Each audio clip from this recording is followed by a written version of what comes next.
call again, and then she just added another phone number to the 13-year-old grandson who's possibly with the daughter. Step out with this. 2412. Veteran crisis hotline's calling in, so they have a female veteran off her medication. She's over at the safe haven. Check in 12, we'll check that one out. 6 1 bullet, 2 point start, take your shots. Office still stands for time? No. Offender in custody?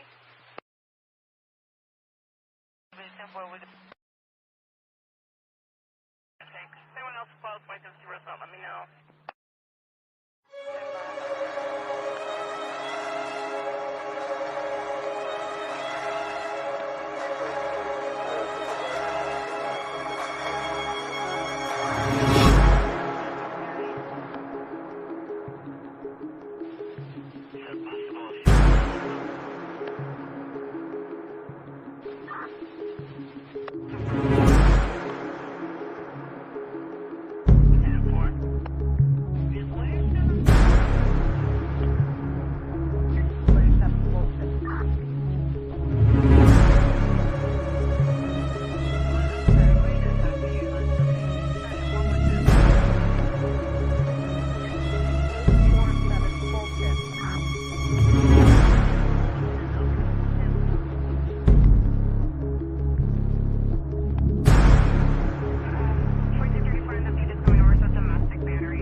You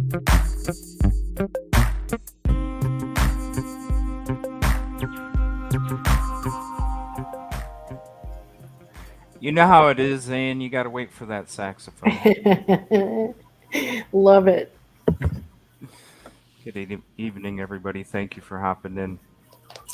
Oh, I'm excited for tonight. A couple people are going to be popping in later on. Uh, so appreciate them too for taking their time out this evening. So if somebody pops in the middle of something, just be understanding. There's other things that going on, but people want to come and hang out and discuss what we're going to discuss tonight.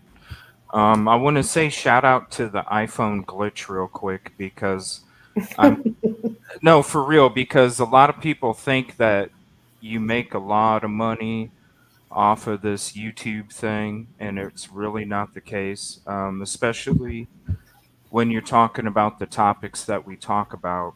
Absolutely. Literally, it's minimal. That's why I always say, that when it comes to your support, it really does mean the world, and I'm not lying to you when Hmm. I'm telling you that your support really does help me be able to get to these different places. He's absolutely right for once. YouTube doesn't pay jack shit, and so really it really does. There's a lot of people out there that think that you make a lot of money off this. You really don't. It's not that, and really, it just does mean everything to me. So he can go ahead and come out with all these videos and accuse me of working with JP or whatever his angle is going to be. But really, it's your Wow. guy. It's your guys'. Yeah, if you guys seen it, it's your guys' support really that helps fuel what we're doing when it comes to everything that we do in these communities. So it really does mean a lot to me. Right. um, and that should show. They say nobody from the community supports me. Well, that should show you how much community support supports me. That's uh, right. you know Yep. what I'm That's right. saying, to be able to be out here and be able to help make a difference. So extra thank you to you guys. I want to say contribution call out to Jennifer M. She did $100 cash app Wow. uh, a couple nights ago, and I just wanted to say thank you for that, Jennifer. I appreciate it. That is awesome. So, Danielle, it's our first time hanging out. Good evening. Yeah, good We've evening to you too. talked in the background for a while. Wanted to do some shows already, but I'm just so busy, and I do apologize for that. Right. Um, but I'm excited to have you on tonight, and thank you. What a crazy 911 call, Yeah. right? So that's what I had been saying. I started calling Ann after I heard it, just like, am I hearing this right? Yeah. Highly redacted. But Yeah. whatever's in between is pretty interesting.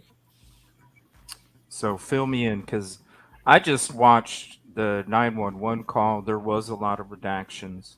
Hmm. That is true, but it's understandable. I mean, um, there's going to be redactions in those. But w- what's the whole backstory? Because they weren't connected to Solid Rock, right? Or So, what is? so well, that's the thing. So in the 911 call, they're saying, so on Wednesday, May 29th,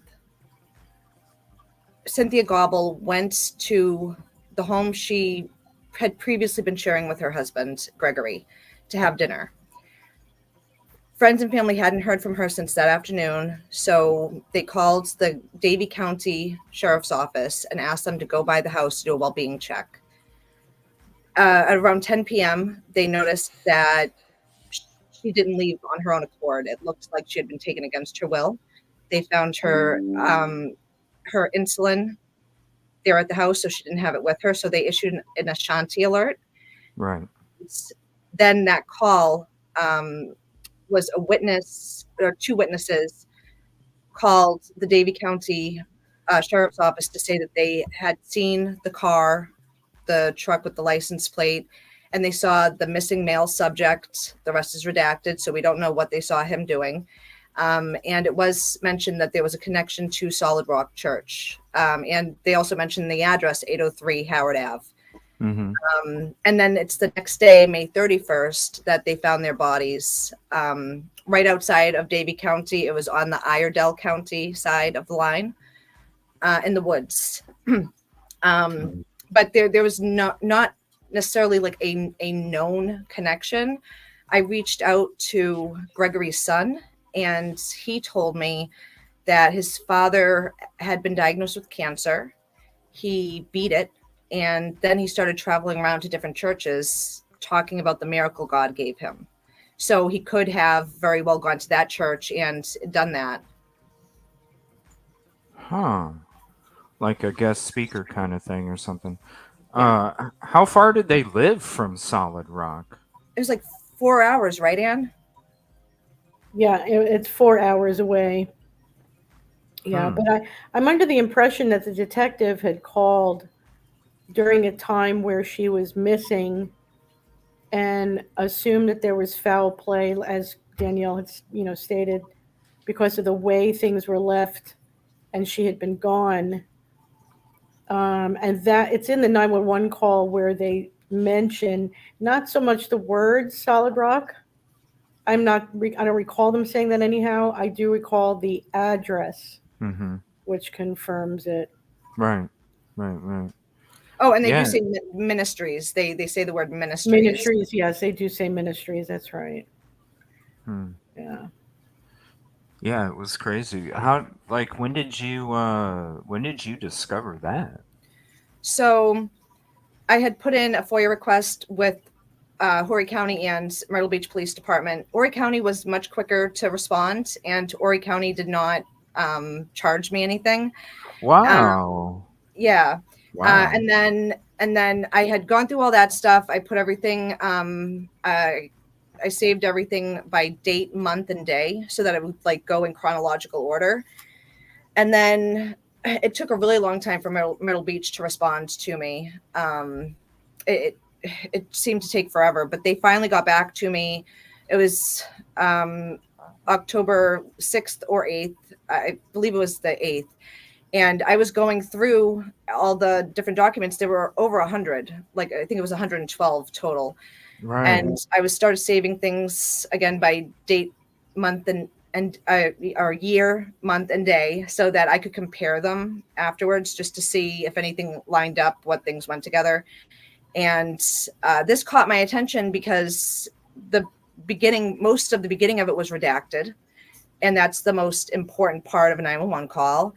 And it was also the only document with that date of May 30th, 2024. So it was peculiar to me, because you would imagine that for every 911 call, there would be a corresponding written incident report, and that wasn't the case. So then I started listening, and my immediate thought was they accidentally took something that has nothing to do with anything I requested and maybe accidentally put it in the file. Ooh. Like, that's what I thought. I was ready to delete it. And then as I'm listening, it said a missing couple. They believe the missing female met with foul play. Yeah. And I was like, oh, this definitely has nothing to do with this, because why would this call have anything to do with them? And then they said 803 Howard Ave, and I was like, oh. That's what the keyword search was when the person was getting. That's right. Yep, that was the keyword search. Amazing. That's amazing. And you were about to delete it. Isn't that crazy? Yeah. And I'm so glad I didn't. And within a couple of minutes, I found Greg and Cynthia Gobble and what had happened. Right. And then Anne connected me with a team, and we started working on it. Barely slept for about a week. So. Oh yeah, they worked tirelessly, really. Yeah, that's amazing. Mm-hmm. Yeah, because when you're listening to it, it's just like, what the heck? And what year was this? This was last year? No, 2024. Oh, this year. Yeah, May 30th. That's right. Yeah. Right after Micah. Yeah, just a month. Yeah. Right. And there's a Wow. lot of parallel. So Talk to me. to What's it? Micah, one was the scene. So, this is a husband and wife. If they're going to do this to each other, or he's going to do this to her, why leave the house? Why take it to the forest? That didn't make any sense. And then if Danielle can tell you what was actually at the scene, it might blow your mind, CJ. And there was also talk of tracking devices and cyber stalking had come up. And What? yes. So I'm going to let Danielle fill you in on that craziness. That's the MO. That's the MO. Okay, so I have the Iredell County incident report up right now. Yeah. And well, actually, really quick, I'm just going to jump over to the Davie County one because you had just mentioned MO, CJ. And what's so weird about this is for the Davie County incident report, it says no MO. What? Right? So somebody is going to do a murder-suicide for just no reason? No MO. Yeah. That's crazy. Are you on PC? On PC? Yeah, like you're a computer or your Yeah, phone. I'm on a laptop. If you need to, either one of you, if you want to screen share something while you're talking to me, Oh, okay. you can click the little share screen, and then I can allow you to be able to share your screen while we're talking about different things. So if you want to bring Okay. something up, just let me know, and I'll go All right, ahead. I Yeah. just did it. All right. So I'll add to stage, and here, let me move us around here real quick. Let me put us over here. All right, here we go. Is it up? Yep. Okay. So this is the one from Davie County. Go ahead and zoom in a little bit too. Here, let me remove mine to see if that helps show up on your computer there. There you go. Also, this is like a laptop, so I don't have more than one monitor to be able to okay. Okay. Yeah. So it's been closed. Death of offender. There's no MO. Says that right here. Huh. Yeah. It's crazy. And then this stuff is really just each of the charges, the offenses: first-degree kidnapping, first-degree murder, and then each of their names. Kidnapping. So they listed them both as kidnapping? And that's what I didn't understand either. But maybe I said to myself, maybe it's okay. Gregory offender did the murder and the kidnapping, and the victim was murdered and kidnapped. Oh, yes, it does say victim and offender there. But it says founded next to kidnapping and not founded next to murder. Yeah, yeah. Which is weird. And I can't remember if this has no, it doesn't have a third page. And then if I'm going to share the other document that I have, CJ, do I have to stop sharing this one first? Here, I can do this. Go ahead and change it, and then I'll pull it back up when you want me to. So go ahead and do whatever you need to do, and then when you're good, let me know, and I'll bring it back up. So I'll stop sharing. No suspect, no MO. And then I'll present again. But both of them. Why would you? This is my question: is why would you list the offender with kidnapped? Why wouldn't? Right, and that's the thing is that originally it had been reported as they had both been kidnapped. Wow. So were there injuries? So they're saying, because I heard it was unalive, self-unalive. I didn't hear much. But was there any kind of like? Probably not, because we're talking about South Carolina medical examiners. Was there any kind of wrist or arm like discoloration or any kind of? Please tell him about their condition and the condition of the scene. Right. If you Right. would. So right now I just pulled up the Iredell County one and I shared my screen again if you want to put that up. All right. Thank you. So I don't have anything from the medical examiner's office about like actual conditions of the body. But this is from Iredell County. This is the next county over where they were found in the woods. And it says right here, premise type, field woods. And let's see, it's a dead body investigation. If you hear weird noises, by the way, it's my Chihuahua. He's keeps climbing onto my lap and making the weirdest noises. Oh, you're good. Okay, so this is Cynthia. That's the victim. Gregory, that is her husband. And I'm guessing that this right here is the person who called in. From what I read, it was somebody saw the truck parked by a wooded area and called it in. What's the address of the location where they were found? Oh, I don't know if it actually says. Well, it says the zone. Right there. 200. Oh, the 200 block. What is that? Jonathel Drive. Yeah, let me look that up. Jonathel in Harmony, North Carolina. 28634. Okay. If I'm seeing that correctly. Yeah, that's what I got too. All right. Keep going. This is interesting. And then down here, it lists off, it goes into the next page also, the evidence found at the scene. So there's 2 large water bottles. There's a pill bottle of trazodone. That is an antidepressant with three. I think that means 3 pills remaining in the bottle. Now, when I spoke to Gregory's son, he didn't know of his father being diagnosed with any mental health issues. He also didn't know of him being prescribed any medications, but it's still possible. He did say it's still possible that his father could have been prescribed something. And then a pistol with a magazine, 9 Smith & Wesson M&P, and then the serial number. 1 spent 9mm shell casing. There's another one listed on the next page. Cell phone, small recorder. I thought it was strange for there to be a small recorder, and so I asked the son about it. And I guess his father did often just carry around a recorder because he was a power of attorney for a lot of the people in the town, and so he used that to keep track of what was going on. He also used it to record people's life stories, sort of do a verbal documented history of the town. Interesting. Okay. Holster, broken key fob, another handgun. This is the Sig and Sauer.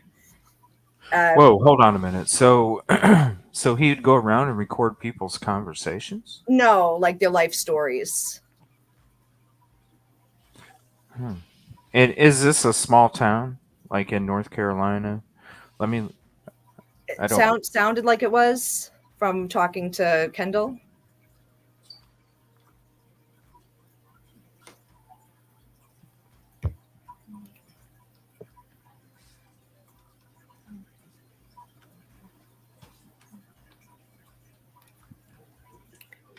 I don't think it's near the ocean, is it? It's kind of Whoa. Yeah, it is. Yeah, it's like over by the western part. Yeah, by Winston-Salem. West of Winston-Salem and Greensboro. Let me see here. Yeah, and it's not even in Harmony. It's like it is just a little teeny town. Let me see how many.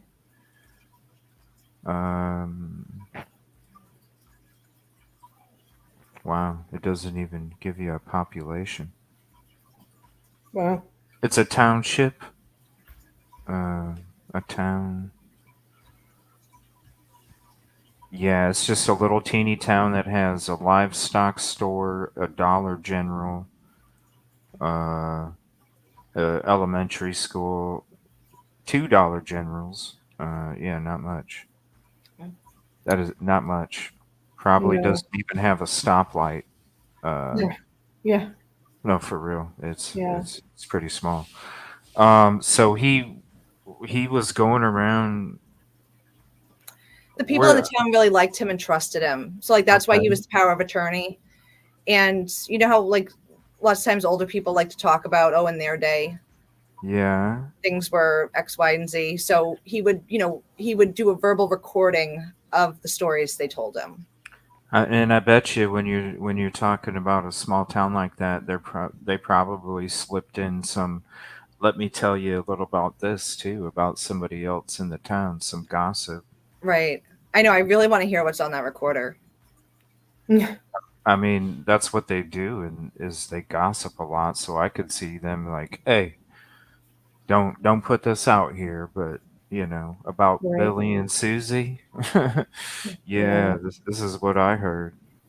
Danielle, I I was mean, wondering, do you know when they closed or concluded their investigation? No. There was one of the documents I could have sworn.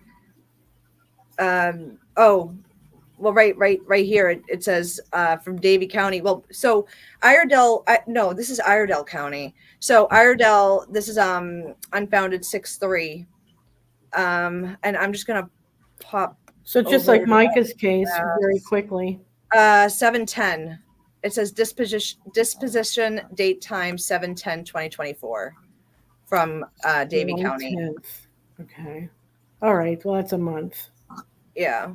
Okay. And the thing with this one is that I thought was weird though is that there's 2 guns in the Sig Sauer magazine. There were 6 unspent rounds, and there's typically 8, I believe, right? So that would mean that the 2 spent casings came from the Sig Sauer.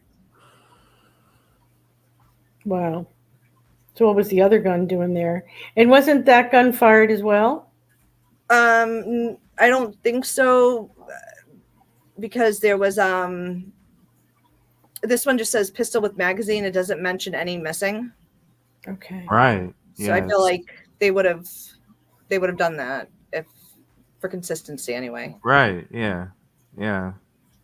And Doesn't even say full right. or half or anything. Yeah. But then so just to for the detail, I guess, spent 9mm shell casing. Okay. Keep that in mind for when we get to the next page.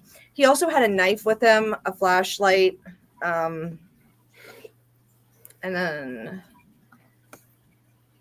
a light colored bandana with clear tape, a light colored pillowcase. What? Yeah. That's kidnapping. Yeah. And then these things I think are kind of strange, the clothing, because if there's 2 people there, you would imagine 2 of everything. But, hat, coat or jacket, dark colored, a left shoe, one right shoe. What? Yeah. They don't even specify female or male either. Yeah. Right. This is a poor job. Yeah. What I don't understand is, and if you correct me if I'm wrong, Danielle, that they got together every night for dinner. Yeah. So she would go back to the house, even though she wasn't living there anymore. So why would this man need to kidnap her? Why would you kidnap somebody that's willingly coming over to have dinner with you? Right. I know there's so many strange things in this one. Yeah, need this autopsy, that's for sure. But it'll probably be as dumbed down as this report is. Yeah. You know? Was there one done? Was there an autopsy? I don't know. I can't remember report. if I had put in a FOIA for that or not, because I just know I got a lot of emails basically saying what you're requesting is not public. But I've been requesting a lot of FOIAs on some different cases. So is it under investigation still, or because that's the only time it's not public? no, Yeah. Well, certainly not by the local officials. Right. Because I also reached out for FOIA and was like blocked. Didn't Really? anything. Yeah. Really? Mm-hmm. Yeah. So, but there's nothing listed about that. They can't tell you about injuries or the status of There's nothing who? about that. Nothing. No. Just basically this and the 911, huh? And the strange things found at the scene. One shoe, Right. two different types of shoes, and just one. Is that like a symbol? What does that mean? And then no socks. I don't know. I mean, So it's it's like a like, message. But also she wasn't wearing a plaid shirt. She was or wearing the shirt that oh, I forget what it said on it now, but it was in my video because she there was a picture of her wearing the exact outfit she had been wearing that night. so was there maybe some kind of ritual and they took the clothing? I mean, Yeah, yeah, that's what I thought. because if you do rituals, usually remove the clothing and sometimes take it with. Um, Man, it'd be interesting to find out the injuries. I agree. Yeah, and honestly, like when I spoke to Kendall, he didn't know that there had been a possible sighting. He didn't know anything about the 911 call. He had never seen the report from Iredell County or from Davie County. They basically did not communicate anything with him. I don't know if they did with Cynthia's family or not, but he really doesn't know anything about it and wants answers because Cynthia's estate is now suing Gregory's estate. And so he's sort of needing to navigate all of this, and he wants to know what happened. So, so who identified the the victims? Oh, at the at 803 Howard. No, I I mean think at the for morgue. yeah, who identified the victims? Oh, yeah. I mean, it could have even been the daughter. Wow. I wonder, because somebody has to be able to tell what the injuries were, Yeah. right? Um, so they're about 4 hours away. Uh, they go to Solid Rock for a night, or that's the story. They went to Solid Rock and then they ended up uh, back in North Carolina, and that's still a drive. Hmm. Uh, you're talking like almost 5 hours. That's what From makes it so strange. The placement and the timeline. We have the alleged abduction, Solid Rock Church, Mm. and then found deceased at Iredell County. Yeah. let me see here. Now, Danielle, since you went public last night, I don't remember who it was. I'll find it for you. But somebody had been looking onto their Facebook. I don't know if it was the husband or the wife or both, and said that in the photos there were photos that looked like they had visited Myrtle Beach. Yeah, I saw somebody had commented that on that, Okay. but And I didn't look at it. okay. Yeah, I just wanted to tell you that in case you wanted to look into that. yeah, I plan to. I Very definitely plan to. The Man. only other thing, by the way, on this report is the other spent casing, which is listed separately here, and it says 9 PAC. And I don't know the difference between that and the 9 W and P. That was on page 1. I could just go back up if. I don't know what any of that lingo means. Oh no, it just says 9. Yeah. 9. So. Do you know what that means, CJ? Do you know what any of that means? It's horrible notes. That's for sure. No, I excuse me. No, I'd have to kind of look into it. Okay. For sure. I mean, and the bandana with the clear tape, uh, the bandana with the clear tape and the pillowcase is. I wonder if that was checked for any DNA from that didn't match the two victims. I Even if they doubt. did check it, they won't give you the results. I already tried getting it Yeah. from the GPS tracker. Wow. Because why would another agency be, why would another agency be investigating it if it was just a unalive self unalive? Um,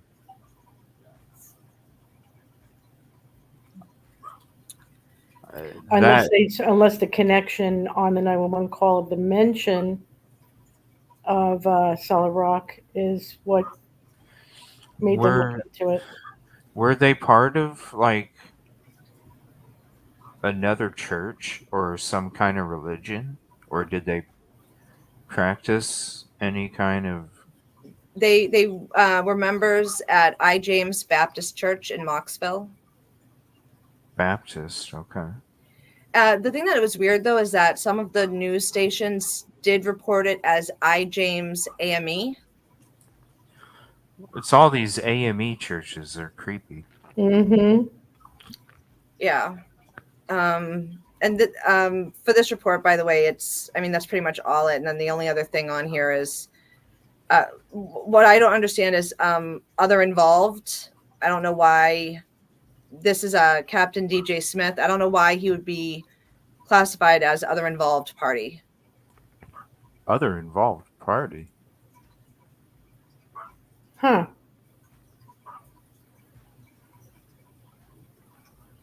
And a captain.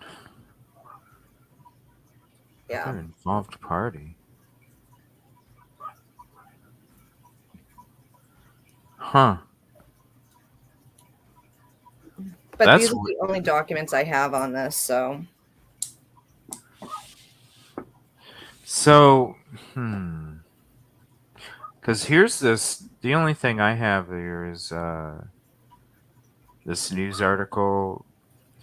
Said investigators even said that they went missing under odd circumstances. Right. So, investigators found there's not much either. Investigators found the bodies of the missing couple in a wooded area.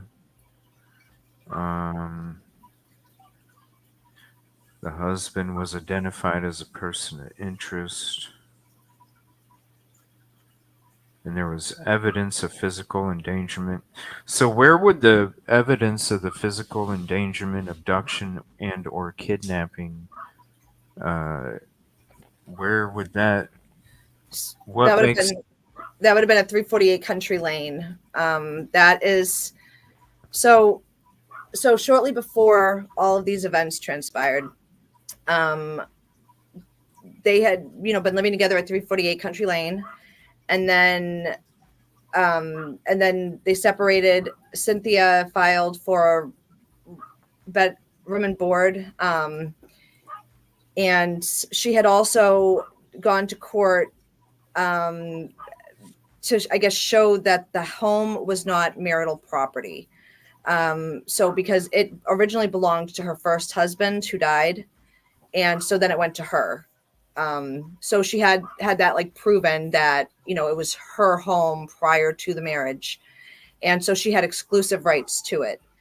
But then when they separated, she moved out. She moved in with her daughter Brandy, and then he was still living there. And that's where she had gone that night for dinner, was 348 Country Lane. So were they fighting, or they were, weren't they getting separated or something, or? Yeah, but when I talked to him, he said that they were just separating, like not wanting to be married really anymore, but but that they still spoke every day. They still saw each other every day. He told me that they were still dancing together, cooking together, leaving each other notes. And he had spoken to his father earlier that day. His father told him that he would talk to him tomorrow and that he loved him. But also, just a few days before that, the father had borrowed thousands of dollars from his son to pay the lawyer. What? And so, his son was telling me that, he didn't even really have the money, but his father needed it. And so he gave it to him. And so his father, he doesn't believe his father would have left him in that kind of a spot. Financially lending him that money for him to pay the attorney. And then he's just left never getting paid back. How much was it? Do you know how much it was? He had said a couple thousand. Not much, just a couple grand. That's it. Nothing like 10. But typically the retainer for an attorney is right around 5,000, 4,000 or 5,000. So, yeah. Hey, Veronica. Yeah. Hi. Good evening, you guys. Hey. Hi, how are y'all? Doing good. This is crazy stuff. Have you guys been able Yeah. to listen? I know you've been in chat, Veronica. Have you been able to listen, Stephen, about this? Yeah, I've been listening, man, on the 9 PAC. Yeah. To the gun, because I know back in 2021, I want to say Sig Sauer come out with a collapsible carbine, and that's what it was called, was a PAC 9. Uses Glock clips and 9mm ammunition. Yeah, can you bring that up again, Danielle, please? Sure. That part of the.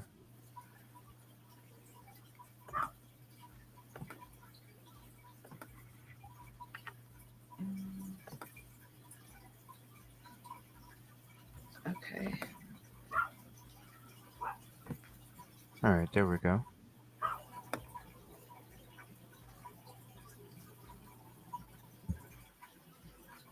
Here, let me put us down here. There we go.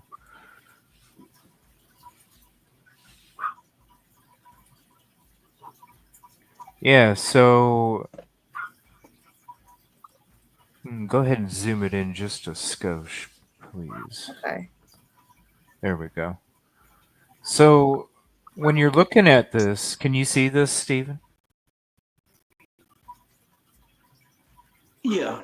Okay. Yeah, I can see it. When you're looking at this, look at how they list the weapons, the casings, the magazines. Oh, and that's on the next page.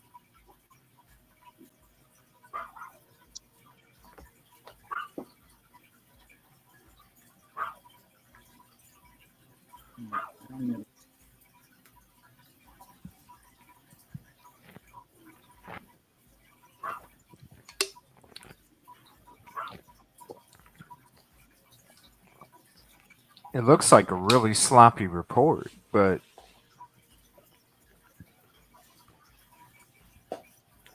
there's differences in each one. I wish they had line numbers. 1, 2, 3, 4, 5. Fifth from the top, it just has 9/. Yeah, it don't make no sense really to me. Like the 9 Smith and Wesson M&P. Now that's a brand. That's the kind of gun that I carry. There's an M&P Shield. It's a smaller, like made for concealable. And then you got a full frame Smith and Wesson M&P. The full frame, you can actually hold more than 8 rounds. Oh, really? How many Yeah, can you hold in that? I got the full frame. I can do 17 in mine. 16 in the clip. Yeah, 16 in the clip, 1 in the chamber. Dang. But now the shield, if it's an M&P shield, it's going to be the small frame, 6 to 8 maybe, in a single clip. I don't know why they just got a 9/. Yeah. 9mm. But that's weird. It just pistol with magazine. It's got to be 9mm. But there's no listing of like how many, if there's one, if there's any in the magazine, how full the magazine is. You have a spent shell casing with just a 9. Uh, they're just guessing that it was from a 9mm, and they don't know from what gun, obviously. So Yeah. maybe that's why it's blank. Um, Handgun with mag with 6 unspent. So that's the SIG P365. Mm-hmm. And then spent casing 9-pack. Right. 9-pack. So that would be the Smith & Wesson you're referring to then, right? Well, on that spent casing 9-pack, from what I Yeah. was looking at, looking up, Sig Sauer actually makes a gun that they call a PAC-9. It uses 9mm ammunition, but it's more like a rifle than a What? hand. But right here, this says in the handgun with the magazine, there's 6 unspent rounds. So would the two would the 2 ones probably have come from that? It all depends. I mean, it's not clear enough to really tell because, with them not specifying how many rounds was in the Smith & Wesson. It leaves it open. And I want to go and look up that P365 just to see what kind of SIG that is. Because when I heard y'all saying, like, not for sure what the 9-pack was, I was looking it up. And then, I mean, that's what it kept coming up when the stuff I was looking up was talking about a rifle. That is what. Yeah, where's that? It doesn't have a rifle in there. There's another PAC-9 milmag.pl. It's PAC-9. It says PAC-9 is a straight blowback action weapon that fires 9x19mm ammunition and is compatible with Glocks. So I don't know. It's like you said, it's kind of sloppy notes that they got there. Well, then I'm really wondering if the spent casings match either one of the weapons at this point. Exactly. They have to do ballistics. Maybe that's why there's maybe a bigger investigation or something. Maybe that's why they're not letting anybody know anything. Maybe one of these casings is. But then how could you call it an unalive self-unalive, or that's, even though it's suspicious, that's what you're going with. Why would you get to that conclusion then if something doesn't line up for that? I don't know. Yeah, that don't make no sense. Right? Like, you're going to call it under suspicious circumstances, but then you're labeling it unalive,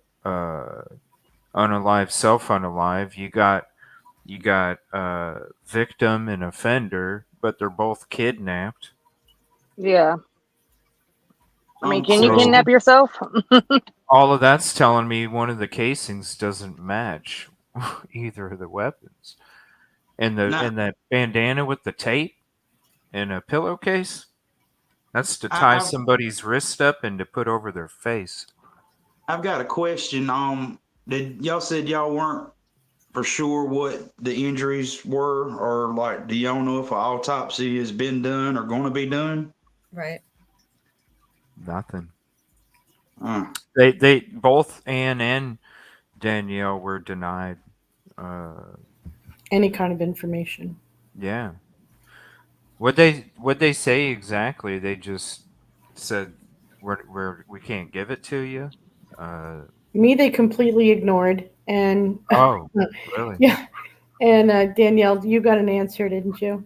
Well, the different things that I requested, they told me that the document you requested is not a public record. Yeah, okay. There you go. Do you know if they were cremated? That's a good question.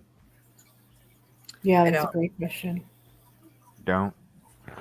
The I could always family. ask Kendall the next time I talk to him. Yeah, and maybe if I don't, I don't. Maybe they can't talk about Hmm. the injuries or whatever, but it'd be amazing because I feel like.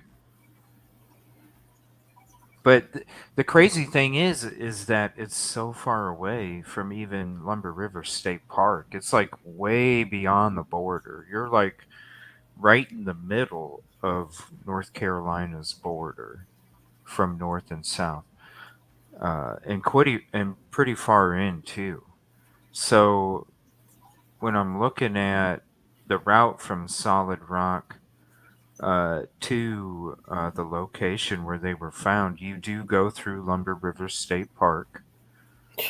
Uh, Wow. Laurenburg, Ashboro, Lexington, and then at the location, and it's all pretty much, there's no big cities. You're basically scooting in between all the big cities. You're going on a bunch of back roads So no and highways. like highway, like 2-lane highways, Yeah, yeah. one going each direction. That's it. Um, so it would be roads that are going to be dark. People probably aren't going to be driving down a lot. Um, I'd like to know who the guns are registered to. mm, And the yeah, why 6 is it so hour, far? chances are that one is the one registered to Greg. And Kendall did tell me that his father did own guns. He didn't know specifically what kinds, but it wouldn't surprise him if the Smith and Wesson was his. Kendall just got back to me. He told me that they were buried, his both parents. Okay. He said Promising. autopsies were done. They were. Okay. Okay. That's good news. Let me ask him if he has the results. God bless this kid. Must be very, very difficult. Yeah, and what does he think took place? What does he feel in his heart and his soul? He doesn't believe any of this actually happened the way they said. Yeah, He none doesn't. of it's matching up. None of it's matching up. Yeah. And I felt so bad for him. Just looking at his Facebook, reading through everything he had written. Also, he had mentioned to me that his mother had died like years before, and Cynthia raised him. He saw Cynthia as his mom, and after everything that had happened, her family wouldn't allow him to attend her services, and that What? broke my heart. Why? Because they feel that he did have something to do with it. It's almost like blaming the son for what they believe the father did. Yeah. Yeah. Poor guy. Yeah, Yeah, that's when not he right. didn't even have anything to do with it. Right, like it sounds like they just wanted closure in any way they could have. Mhm. Because when the investigators say suspicious, I mean, you, it's, I don't know.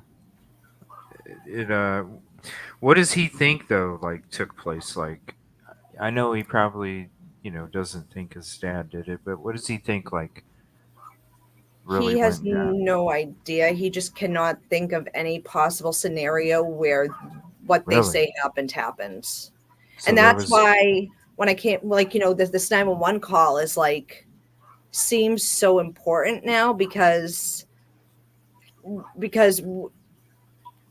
everyone who is on the Justice for Micah side of things believe that JP did something to her and then staged it. Then there's other people associated with him that, I still believe JP had some involvement in. And because of that, I know he's experienced. So if you can stage a scene and make it look like a self-unaliving, let's go the next level. Let's try a self-unaliving and a murder. That's a long ways into North Carolina. I wonder. Okay, so when it came to Solid Rock and when it came to the white truck, where did that information come from that they were at Solid Rock and the white truck was at the location, but it was found with them when they were passed away? Where did the Solid Rock talk even come from? And that's why I really kind of wanted this to be put out, because I feel like it had to have come from somebody in the Myrtle Beach area who like witnessed it. I don't know who the investigator spoke to know that there was a connection, as that was mentioned in the 911 call. But that's the thing is, I feel like it could be anybody. So, like, maybe they were visiting Myrtle Beach. They ended up swinging by, went to a service. Something happened outside of there, and that's a long drive from Solid Rock. If something happened there, you know what I mean? Yeah. Now, could like any of the like, you remember that list of owners that we looked at, Danielle? Oh, the trustee. And the owners of the church. That whole big old list. Like, I wonder how all these people are entwined with JP. I mean, it's like a lot of outside people, you know, and ownerships and things in the church. Yeah. There's like a whole bunch of different like businesses listed, registered owners for both the church and the home address. Like, it's almost like they wanted as many names associated as possible to kind of confuse things. Yeah, and some of them are like related, and then the rest of them, there's like some kind of relation or some kind of connection, but I don't know. It's just weird because it's a lot of like outsider people that you don't see or hear about. So, yeah. And then I think JP was the last owner, or like just like where it shows that he just started owning the church. Lovely. So he's got a financial interest in the church. I'm sorry, when did you mention Danielle and AME? Is that the church that they were going to? So it's like technically and officially on the website, I James Baptist Church, but some of the news stations reported it as I James AME. So, but because a lot of like the churches that, you know, it seems like they keep changing their names and owners. So I mentioned that because I wasn't sure. Are they alternating between Baptist and AME? Well, what were they back then? Were they AME back then? Do you know? The only thing I could find was I James Baptist. Okay. Well, let me think. So I don't know if the news station like maybe had the wrong information, if they got mixed up, or if they knew of something like a few years earlier. It was an AME. You said I James, right? Mm-hmm. Let me look at something here.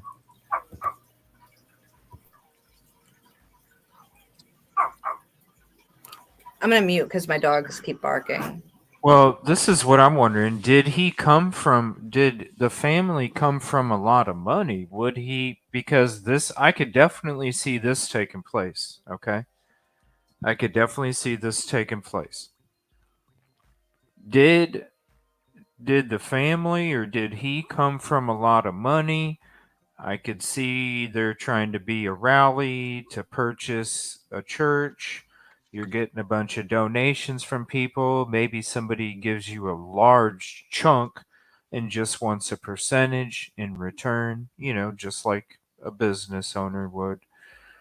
And then a month after Micah's passing, all of a sudden I want to come down and I want to withdraw my part of the stake in the business. And then I start a scene because I can't get my money, and then something happens, and maybe something doesn't happen at the specific location, but somebody's followed, and then something happens I could definitely see somebody following them all the way out there. Um, did they come from a lot of money? That, No, you I know, mean, I feel like if that was the case, then Gregory wouldn't have borrowed the money from his son. right? And I don't Okay. know about Cindy.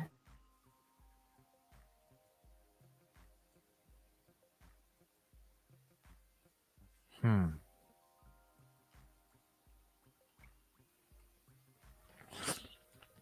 Yeah, we already know Curious Kate. I got a heads up before it all came out about it all. I got a Um, question. Y'all said that the couple was separating or getting ready to go through a separation, divorce, or whatever. Yeah. Didn't didn't know P Diddle? Ain't he a counselor of sorts at times too? Yeah, and did blackmail on people during that time. So I was just kind of wondering, maybe he was offering counseling services to this couple. that's a long way to drive for counseling, man. You know? Well, not just counseling, but maybe trying to, you know, maybe get something signed over to the church or. I mean, I don't know how some of these policies and stuff can work, but I don't know. I'm just trying to think of different connections. Why in the world they'd be tied to Solid Rock Church and they're 4 hours away? And I Yeah. tried to get the court documents just to see if anything revealed, any more information. And Moxville or Davie County is the very last county or the last round to make the switch over to the internet. Right now, it's set for October 2025. You can't get electronic records from the courts online. What the hell? Can't even get electronic. James Baptist, 1308 Moxville.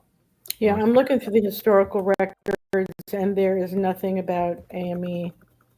Not, I mean, I'm going as far back as, where is it, 18, oh gosh, 1772?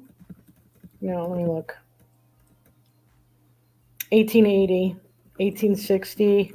Yeah, there's nothing regarding the AME, which that would have been an interesting connection,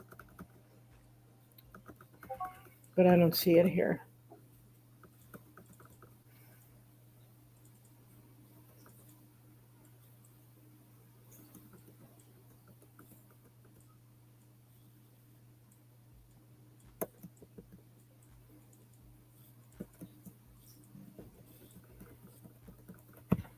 Yeah, it just says Baptist Church. Mhm. What is it confirmed that they were at Solid Rock? This is so don't know obviously who made the call. It was somebody you think it was a local because how would somebody know 4 hours away, 5 hours away if they were even there? Did they tell anybody that they were going to Solid Rock or it just came up in the 911 call?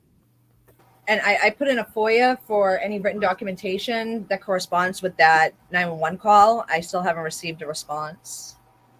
Really? It's on a police report. Somebody saw their vehicle there. So somebody stuck around for the report. There's no like. See, this is what's crazy. Like, were they supposedly just there for the day? Like, they didn't stay anywhere. They just basically drove down there. What time did they leave? Unfortunately, like there's not even a time on the call. Oh. What What about we don't know anything when else they they left did out North there. Carolina? When did they supposedly leave? The last time they were seen leaving North Carolina, what time was that? Oh, it was the last time anybody had spoken to Cindy was in the afternoon, and then she was going to be going over to 348 Country Lane for dinner with Gregory, and then they noticed that they were missing when the police checked the house at 10 p.m. See, that's crazy. They didn't even tell anybody they were going to Myrtle Beach. They didn't. So how could normally you would tell somebody you're going, or if you're not going to tell anybody you're going and you're doing something scandalous, then something scandalous would have been taken place in Myrtle Beach, not be seen in Myrtle Beach, come out back out, and something scandalous take place. So that don't even make sense.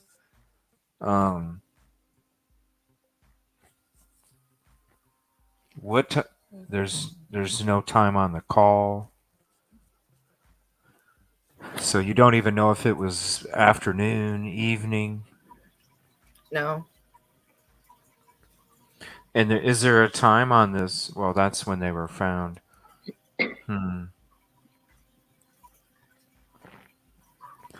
Man, this is none of it makes sense. No wonder it's suspicious, but it'd be interesting to know what kind of if there was any kind of injuries or something like that. I take it she had multiple gunshot wounds. Because they say wounds on one of the reports, or where it says what happened to Cindy Gobble. 2 casings. Well, then why wouldn't they have those 2 casings with a quantity of 2, and not? And then if he did to himself, that would be more. If she's got multiple and then he's got one fatal, then that's 3. If she's got multiple. Yeah, so. And I never changed the name of the document that they had sent me. And I'm just looking at it. It says, 05-30-24, and then there's a space. And then it says 23 period 36 period 00. So I don't know if that means 23 like 11 p.m., 11:36 p.m. It says found just after 11 a.m. Friday. And they left Saturday? So Friday. Cindy went missing on the 29th. That was a Wednesday. The call came in. If I'm going just by what they titled the document, it looks like it says 11:36 p.m. And then that was a Thursday. And then the next morning, 11 a.m. on Friday the 31st is when they were found. Wait. Yeah. So why wouldn't they tell anybody they were going to Myrtle Beach and they were just going to a dinner? That's what's crazy to me.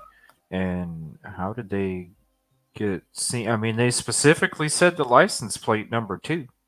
So it's not like they just said a white truck and a dude, wearing a hat or something.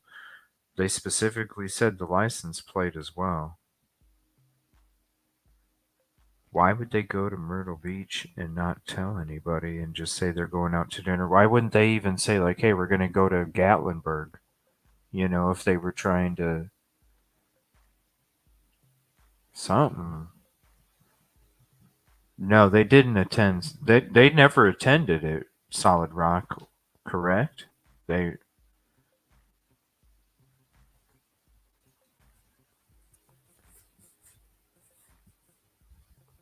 weren't members.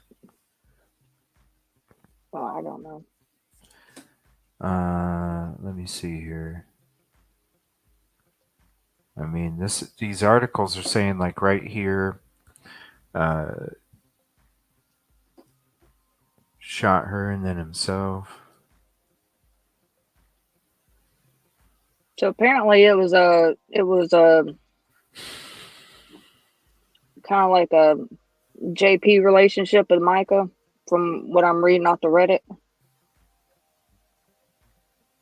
And that's why she was trying to file for divorce. Found the insulin left behind. That's right. Their phones had also been turned off. When did their phones turn off? I believe Wednesday, because then that's when they were starting to look for them, and they noticed that. Danielle, there Oh looks like there's man, a Facebook post here that you guys had in the investigative chat. And if I read it, maybe you could tell me if this was the son or the daughter. I will never forget the last time I talked to my daddy at 6:09 p.m. Wednesday, 29th, 2024. The phone call lasted 1 minute and 27 seconds. My dad said Cindy was coming over to eat, see the dog, and to talk about their relationship. Everything was fine, no signs of anything out of the ordinary. it sounds to me. This is what it sounds to me like. It sounds to me like they were kidnapped before they were going to this dinner. Mm, It sounds to me like they were unalived on that Wednesday. It sounds to me like the person that committed the crime or the group that committed it then drove the truck mm, down to Howard Avenue while the couple was already passed, and then they came back up and left the truck after they were done where they put the bodies. I'm thinking that they were kidnapped uh, from the bef- house. before they made it to that to go to eat. Well, they were supposed to eat at the house. They were supposed to eat at home. Yeah, Hmm. I think that's where they got kidnapped from, and I think they were put, and whoever did it went to Solid Rock for the plate to show up. Hmm. Hmm. I don't think the couple drove to Myrtle Beach unless did you say that somebody saw had pictures of them though in Myrtle Beach or Not pictures that I know of, and that was Kendall's post, That's and the son. yeah, that's Okay. Gregory's son. Yeah.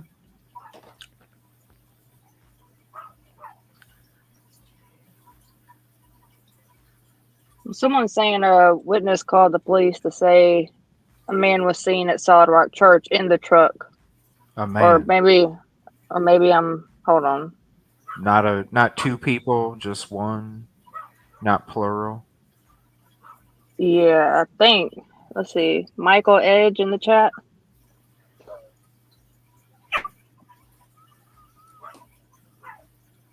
Let me see here. Witness called police to say man was seen at Solid Rock. Yeah, it sounds to me like the person that did the crime took the truck to the location, and that's why the truck ended up at that location being seen. Uh, what what would this couple? Yeah, that is odd. That the person would pick Solid Rock to park the truck. Like out of all places. What's the connection though? There's um, he was the suspect. She was the one missing.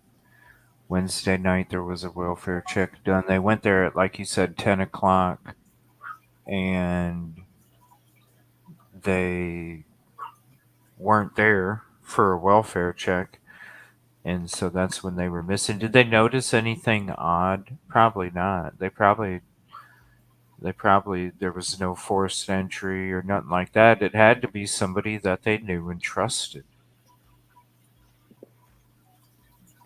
Now, could they have known maybe JP's dad Somebody that they knew somehow? and trusted. That they allowed in their home. And as you guys are asking questions, Oh, a cleaner service? Well, I mean, I just sent Kendall the link to this live to the stream, so he's watching, so he might be able to answer some questions in the comments. Okay. Okay, that'd be great because I'd like to know if there is a Facebook page for either parent, or maybe they were taken down. It, They had to know them.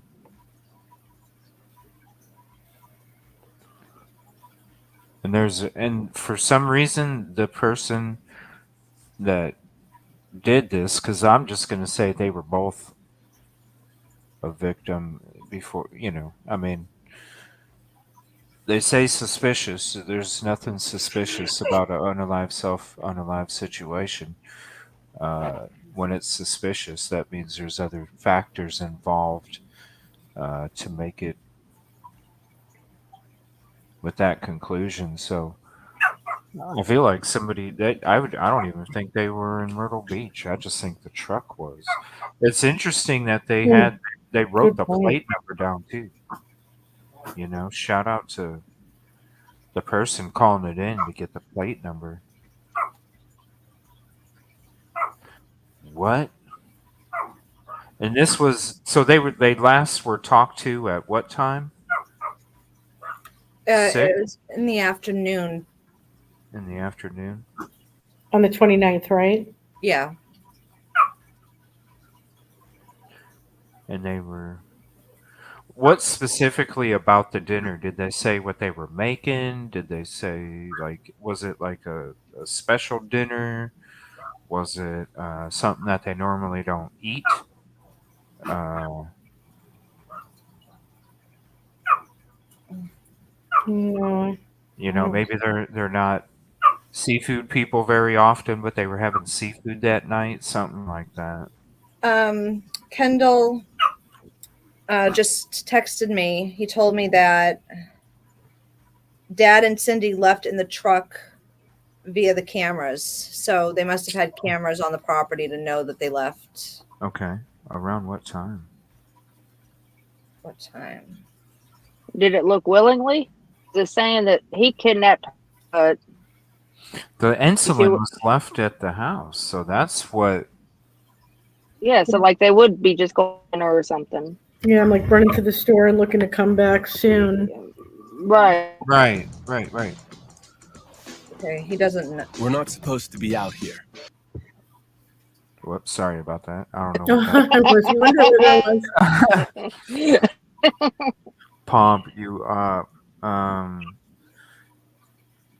yeah, like, so they left on camera. Willingly, or does it show like there was any kind of force or anything? Or? I'm just gonna ask him if I can give CJ his email address for a link to join. Yeah. Actually, you can take that link and send it to him. It's the same link. Okay. Can I? Yeah.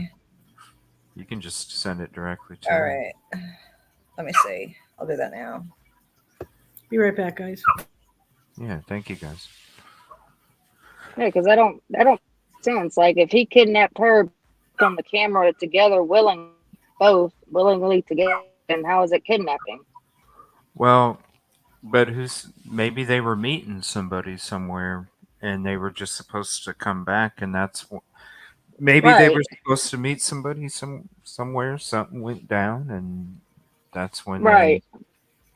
But in the news articles that he kidnapped her, he's saying don't make sense.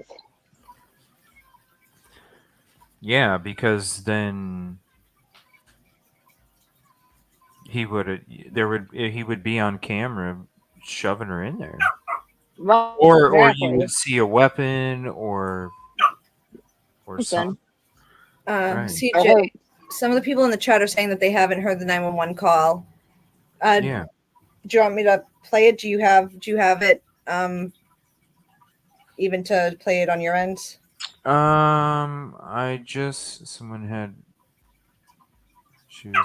a well check. Yeah. Let me see here. I have the one from your channel that I can play. Oh, and that would be good because then it also has the words up on the screen. Yeah. Let me see here.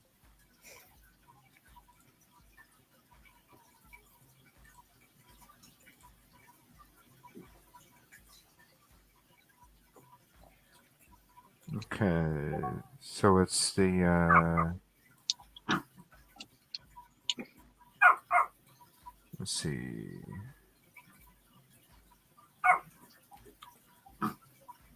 All right, so let me get that shared. Hold on one second. Hey, RC.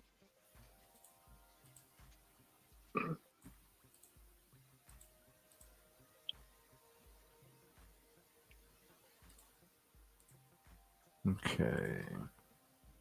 Yeah, you guys, I know about the stuff going on in the Sebastian case. I got a heads up actually about a couple weeks ago. So, I know what's going on. It's crazy, isn't it? It's a great week for hot dog steaks. I'm telling you that right now. The hot dog steaks are getting exposed all week this week. It's crazy. Okay. All right. So here's the call, and let me put us over here so you guys can see everything. And you got the words on the screen? Okay. Welcome to Voices for Justice with Danielle. Thank you, everybody, for hopping in. Appreciate you. Here's the link to the video.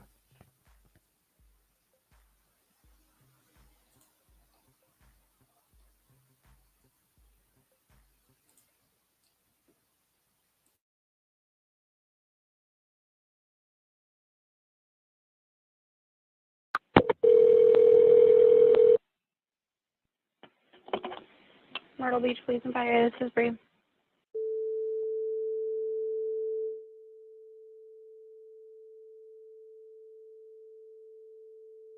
Okay.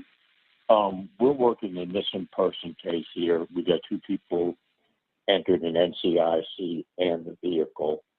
We're concerned that the female may be the victim of foul play from what we found at the scene. Obviously, I'm home now. I'm not in the office, but we got a tip just a minute ago. I got a phone call from a lady who said she saw the missing white male down at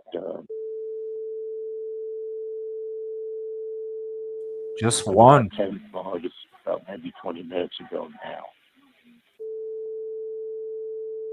Yeah, and I looked it up, and the lady gave me her name, number. She said another person saw him. She saw the vehicle that we have entered in NCIC. She said it was definitely him. He was talking. She wasn't exactly sure where it was, but the ministry is at 803 Howard Avenue, Myrtle Beach. And we did an interview today, and there's a connection with our male subject who's missing to Myrtle Beach. So there's a connection.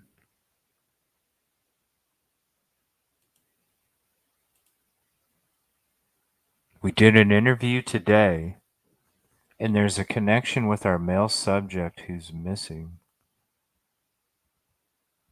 What's the connection?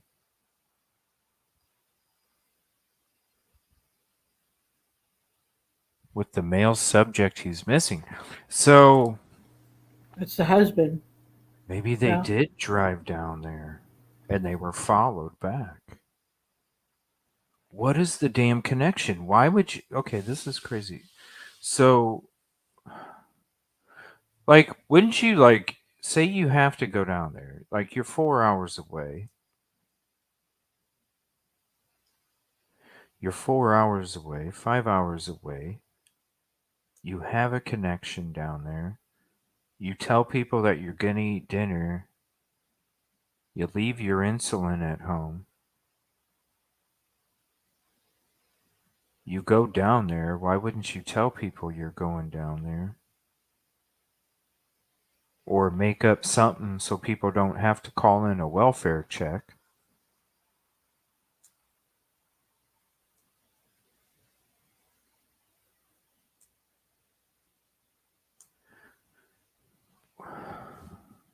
What the heck? Could it have been one of the businesses? Not necessarily the church, but one of the businesses? Maybe no, but he wouldn't have any financial interest in it because they didn't have that kind of money. So what Gambling, would maybe? what would be the connection? You think so? Maybe like in the back room at what's that restaurant they have? That rock. Yeah, Crocodile Rocks. There's other Yeah. ones too. Um, Man, that's a long way to go for gambling debt, though. Unless you're going to pick up money. But the crazy thing is the caller states just one male. So I just got a response. Just no gambling. no gambling. No gambling. Also, the insulin Yeah. was for weight loss. Okay. So Cindy was not diagnosed as a diabetic. Oh, they're just saying she was. But they said that's why they put her as a missing person with the certain tag because of the insulin. Right. So if it's just for weight loss, that wouldn't count for the same thing. Yeah. Was that so that made okay, so was that just a reason to justify whoa, hold on a minute. Hold on a minute. Who called in the well check? Because that seems to me like that's a reason to justify getting a well check done if you want to make sure a well check is going to take place. Kind of like when you know who was saying that somebody was carrying a weapon when it was a phone because they wanted the response time to be quicker, right? So if you want a wellness check to be done for sure, who called in the wellness check? And how would they get a wellness check after a few hours? Wouldn't they wait 24? It was the daughter who called it in for the wellness check. The daughter. But when did the kidnapping part come in? How did that even? I guess when they went there and they saw her, purse, wallet with the insulin inside.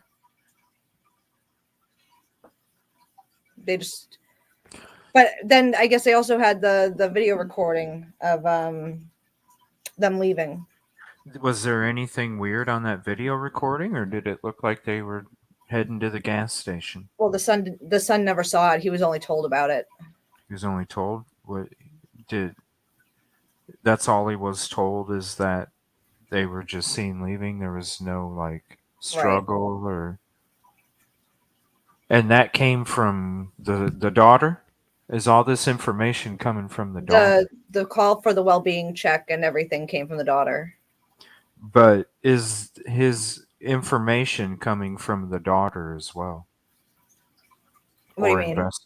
So when it came to the videotape of them leaving, did that information come from the daughter or did it come from the investigators? Well, he told me that's all they told me. So can you ask him what they? I'll ask him now. Because I'm wondering if a certain person's controlling the story. Yeah, kind of like somebody else's story. And because you shut this kid out, even though he didn't have nothing to do with it. Okay, why would you need to shut somebody out? Just saying. Number two, who owed who money and didn't have to pay him back? So it was Davie County Sheriff's officers who told him. And they didn't tell him there was a struggle or not? And Nothing showed on the video other than the truck leaving. Yeah, but That's it's it's not mapping. right, What time did exactly. they leave again? I'm sorry. What time did they say what time it was that they left? No. No. Okay.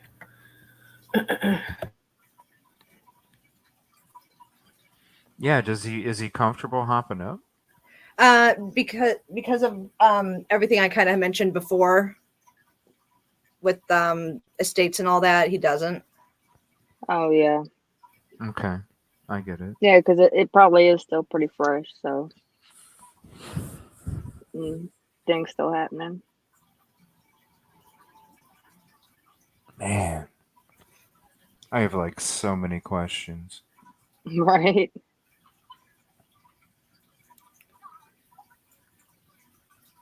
Because Nick says racketeering.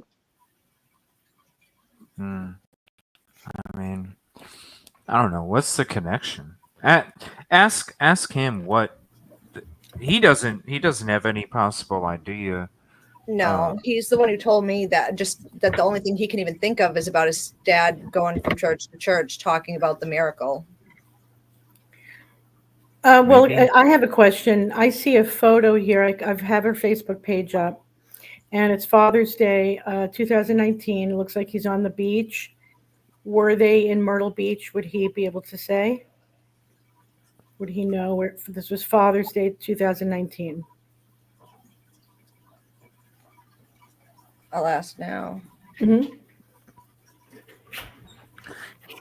Because they were needing to take a lot of maybe.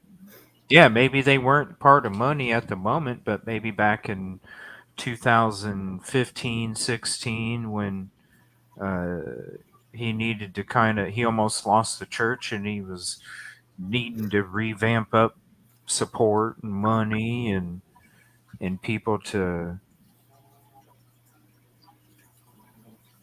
Well, and you also to got to think of all the people in the background too, like all these invest. owners of the church, and you got Randall's people, the people at Crocodile Rock. I mean, you got all these people, so he could be linked to anybody, really. Oh, okay. Well, So they did go on vacation there, and they used to have money. right, there we go. That's what Okay. I'm Ding, saying. ding, ding. They had money back when 2015, 16. Hey, I need people. They probably did go to a bunch of churches. Well, this is 19, so it's Yeah, even closer. but what I'm saying is the investment took place back in 2015, 16. Can you ask him if they had a lot of money back in 2015, 16? And when did the money start to go down?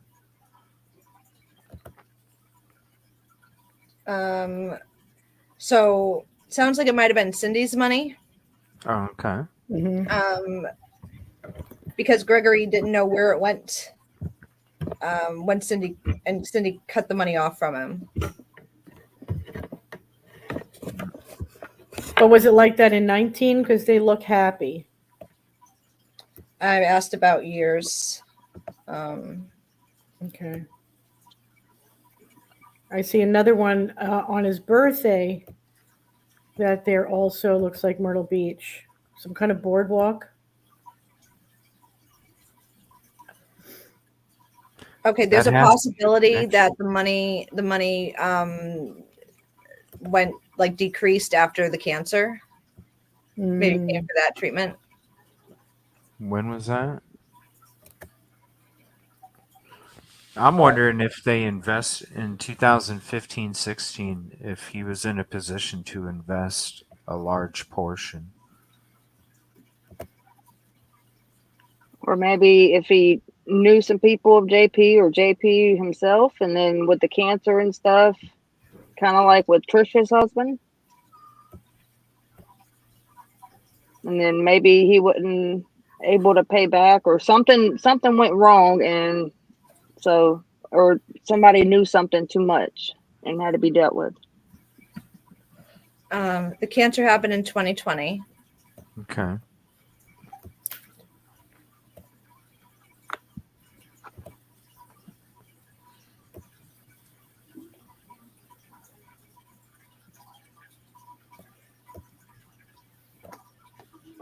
Yeah, I'm wondering if their connection was a financial investment back when, that letter to the congregation that JP had to write when they were about to lose the church after all the cheating and everything, and a whole bunch of left. It was the first time, you know, five, six, 700 people bounced way back then. And that's when he needed the money the most. Um, and 4 hours, 5 hours is a normal distance to go when you're going from to different churches to try and raise up enough money to keep going. I was just told that Cindy was definitely in a position where she could invest. Over six figures. Would it be six figures or more?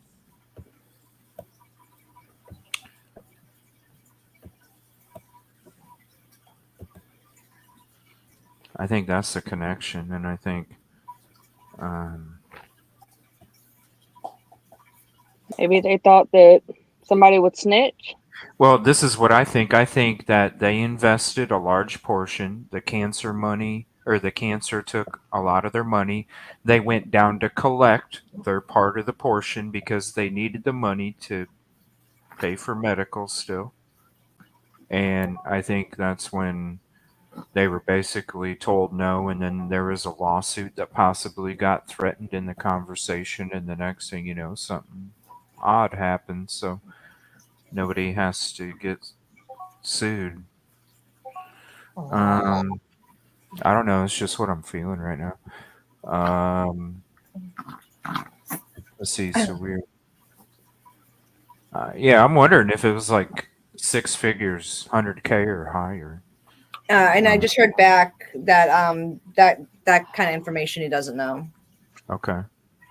Somebody Mary in the chat, I forgot all about that. Remember the life insurance within the church? Like how the church had life insurance on people? There she goes. Yeah, they life insurance policies and deeds to their homes. Yep. Yeah. And the lawyers would write it up a certain way where they were able to bounce from it if it was a bad deal, and people weren't able to bounce from it if it was a bad deal for them. They would craft the paperwork a certain way. Mm-hmm. That's interesting. Yeah, I'd forgotten all about that. I don't know. To me, it seems like I don't know. It seems to me like I don't know. I how they left is important. I wonder if he doesn't know or he can't talk about it when it comes to, because that's gonna make or break whatever kind of how they left really uh, possibly. So something interesting. Do you guys remember that night that that I believe it was iPhone Guru and Justin on TikTok Yeah. did that live with JP? Yeah. Mm-hmm. And he made Robbie Harvey leave. Yeah. That was on the 30th. That was what? That was on the 30th. I just got sent a message that was on the 30th, on May 30th. I'm shaking so bad. That's the same. What a great alibi. 31st. Well, if he would have somebody else do it. Right, exactly. But I mean, you can't say that he did because he was on that live. But if it was at the 11:36 or whatever was in the title of the document, if that was the time that 911 call was made, then wasn't that live earlier in the night? Wasn't it like 9? I think it was a little bit earlier than that. It was dark. It was definitely dark. Yeah. Dark. You're talking, so it would have to be around 8 or 9, I would think. At least, wait, Well, you're talking yeah. spring going into June. It probably don't get dark until about 9. Yeah, because you're talking 8:30, 8:45. I think is when it starts to the Right. sunset. Yeah, you're probably Yeah, and talking. I'm an hour, y'all are an hour ahead. So yeah, Mhm. that would be about right. Yeah, after 9 p.m. Eastern. Right. But he would have somebody else do it. He's not gonna Oh do yeah, and that. he knows Uh, some people that know some people. So speculation. right. Uh, that yeah, man, I'd like to know if he can, if he just doesn't. Well, he just said that's all they told him. I would feel if there was a struggle, they would have said, "Hey, there was a struggle that was on Yeah. footage," And they did right? say it appeared that Greg forced Cindy, but there was nothing on the video.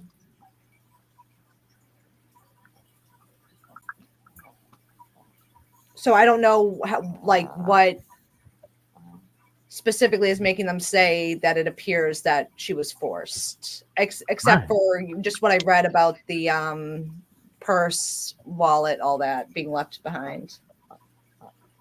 Now he did beat the cancer though, right? Yeah. Okay, yeah.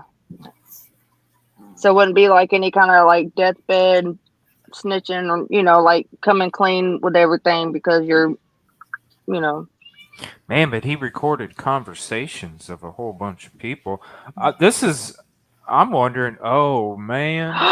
oh Dude, this is what I'm thinking. I'm thinking he had somebody on tape recorded because if this dude, listen, if this dude's recording conversations of people's stories, I wouldn't be surprised if he's got that thing in his pocket while he's doing business and he's got that thing going and he could have been like, look, I want my shit. Otherwise, this is going to come out.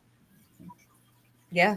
A secret recording. yeah, maybe he was Oh, like, hey, you're doing this to others, so I'm gonna do it to you and get payback. was there a tape? Okay, it says that there was a recorder found. Does it say anything about a tape? Was there a cassette tape that was found as well? Or was it a recorder that was a digital? Ann, you looked it up. Do you know? What? The Didn't you look recorder? up? Didn't you look up the recorder? No, I know that might have somebody been did. Kristen.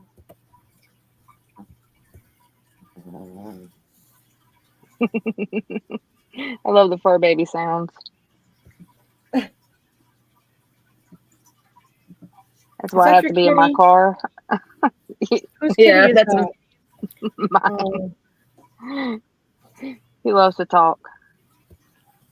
Contribution call out Vivian for the $10 super sticker. Thank you so much, little kitty with the heart. Baby angel sleeping on the bed here. Aw. Oh, did you have to talk with her? No, no, Only you. no, no. She's not ready for that, huh? Not yet, not yet.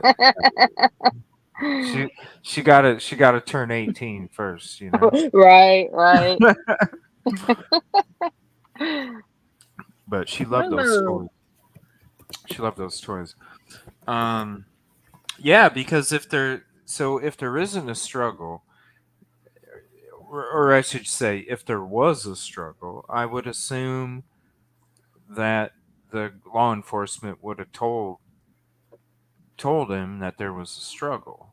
So I don't think there was a struggle.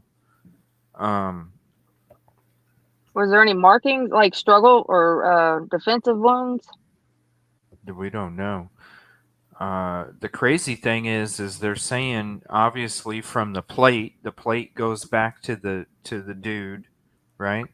Um, and based off the plate, just like what it shows right here, based off of the license plate, there's a connection with the male subject. So with them reading the license plate, getting the registration, coming back with the name, and then saying we've also discovered there's a connection to it, there's got to be some kind of paper trail. But how does this person know? This is DCSO. Like what?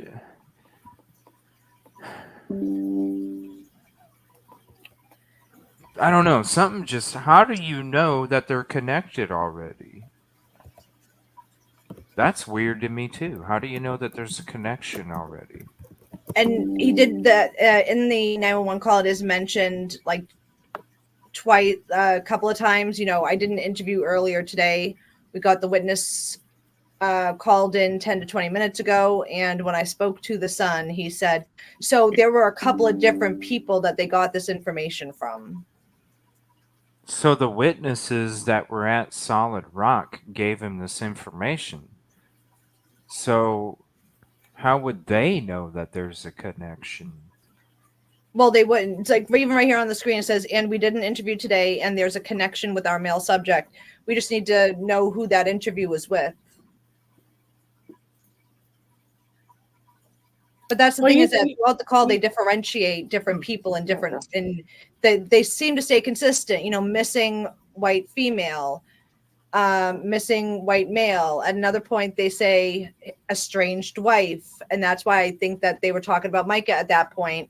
Then they say we did an interview earlier today with someone who about the connection, and then they mentioned we got a call from a witness, and then when we spoke to the son.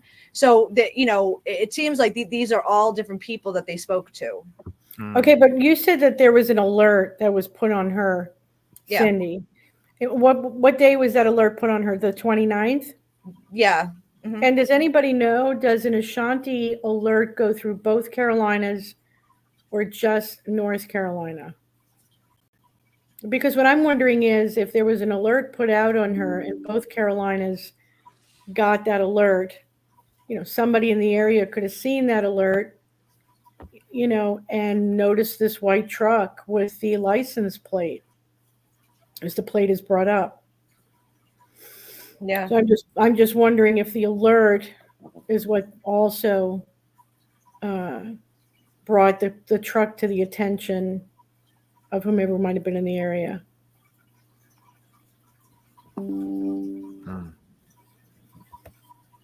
Yeah. It's crazy.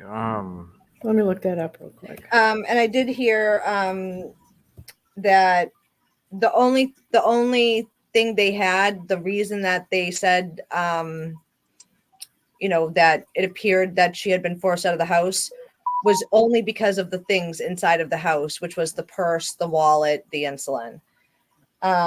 There was nothing else in the house that made them suspect anything. And the Ashanti alert is a national alert. It goes out nationally. Also, Laura said it goes to both north and south if near state lines. Which I know, like us, we get it for Georgia and like our surrounding, like some places in Florida. I guess it depends on maybe the ratio of where it's at and where you are. Yeah, because law enforcement agencies, media, so this is where it's reported. All right. Because we've gotten alerts on our phones and stuff before for like missing kid in Georgia or something, and we're not in Georgia. The thing is, why would his truck? Were they both missing? Were they both under this Ashanti alert, or would she be known to be in his truck? Because remember, his truck was spotted. Right. But if they were seen leaving together, I don't know.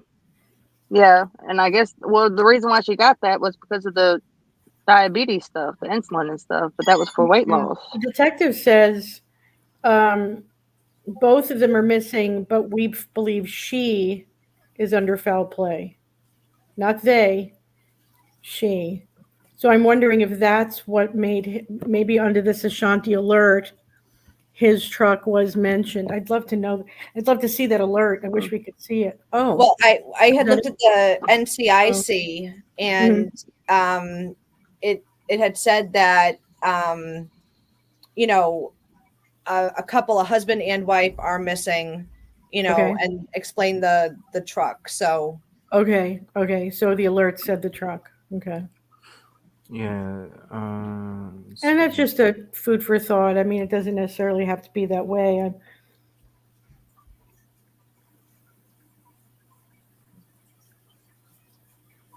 So 5:30. Here's the alert. Let's see. It says, be on the lookout for Cynthia Robinson Gobble. There's evidence of physical endangerment. Yeah, we read this one. Now you were playing the video, and in the video, didn't it say he was seen with that it went redacted? So it was the truck and him being seen with somebody at Solid Rock, right?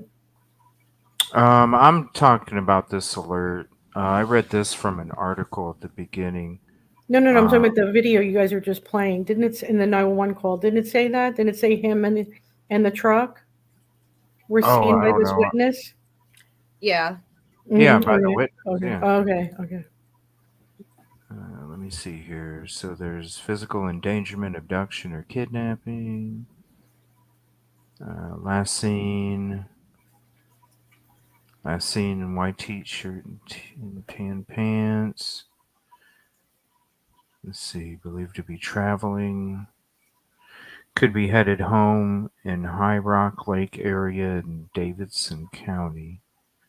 Could be headed home in High Rock Lake area in Davidson County. Here, let me go back to that call here. Let's play it again here. Let me see here.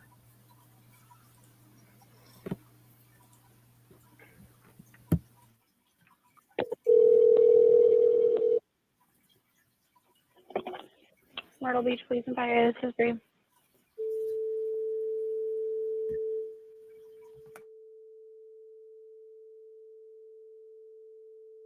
Okay. We're working a missing person case here. We got two people entered in NCIC and the vehicle. We're concerned that the female may be the victim of foul play from what we found at the scene. Obviously, I'm home now. I'm not in the office, but we got a tip just a minute ago. I got a phone call from a lady who said she saw the missing white male down at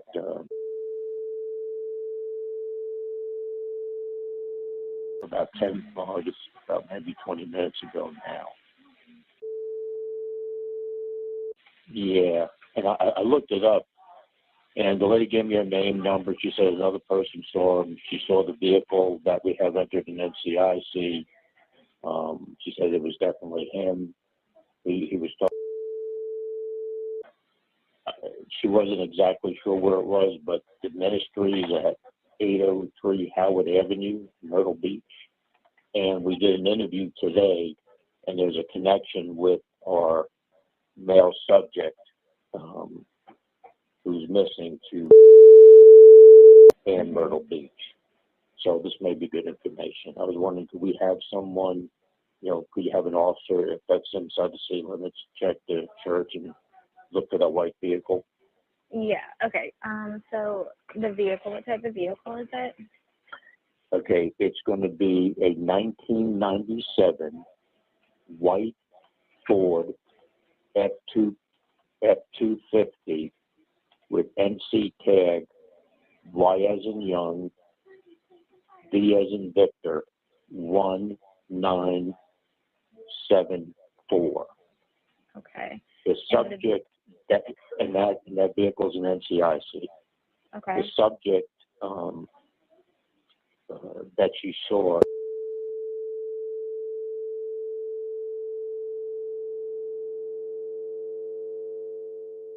white male.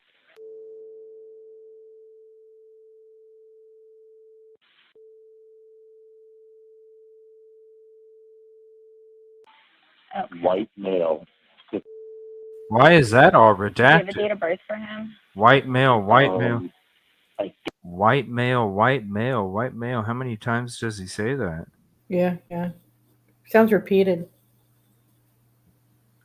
White male beep. White male beep. What the heck?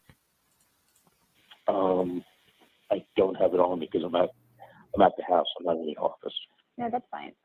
Okay. And he's, he's known he has a concealed carry permit. His son told me that he all the time carries a SIG.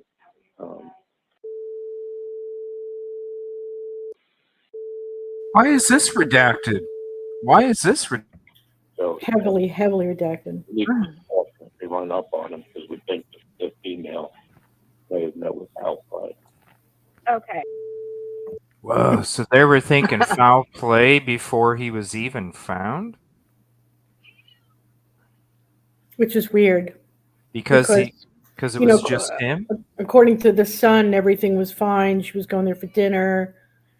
They were just going to talk, whatever, but they were fine. I'm going to believe the family before I believe anything else, And the connection isn't necessarily Solid Rock. They're just saying Myrtle Beach, somewhere in Myrtle Beach. But he was seen at Solid Rock by two people and said definitely him. Multiple people seen him. Multiple people confirmed it was the gentleman that was missing. So he was seen at the location. Mm-hmm. There's some connection to Solid Rock. Sorry, go ahead. Sorry, I just heard that the information about High Rock was incorrect. That was actually a family lake house. Okay. Family lake house. High Rock, where's that at? From the NCIC thing. They had said, it's believed he may be heading to High Rock. It's southeast, in the middle of nowhere as well. Not too far though. Maybe a hour southeast, but in the middle of nowhere. It's going through the High Rock Lake, big river, big lake.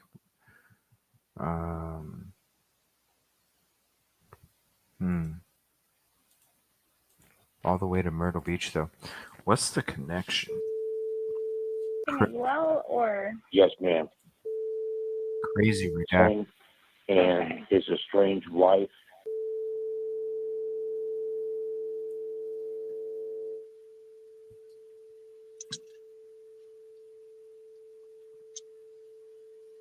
Oh, my Lord.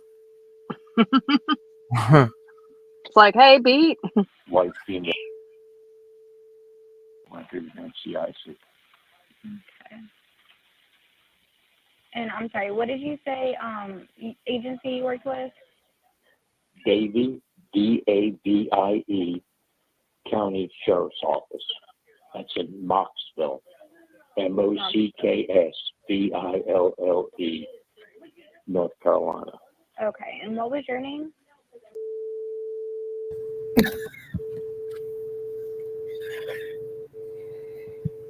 Okay.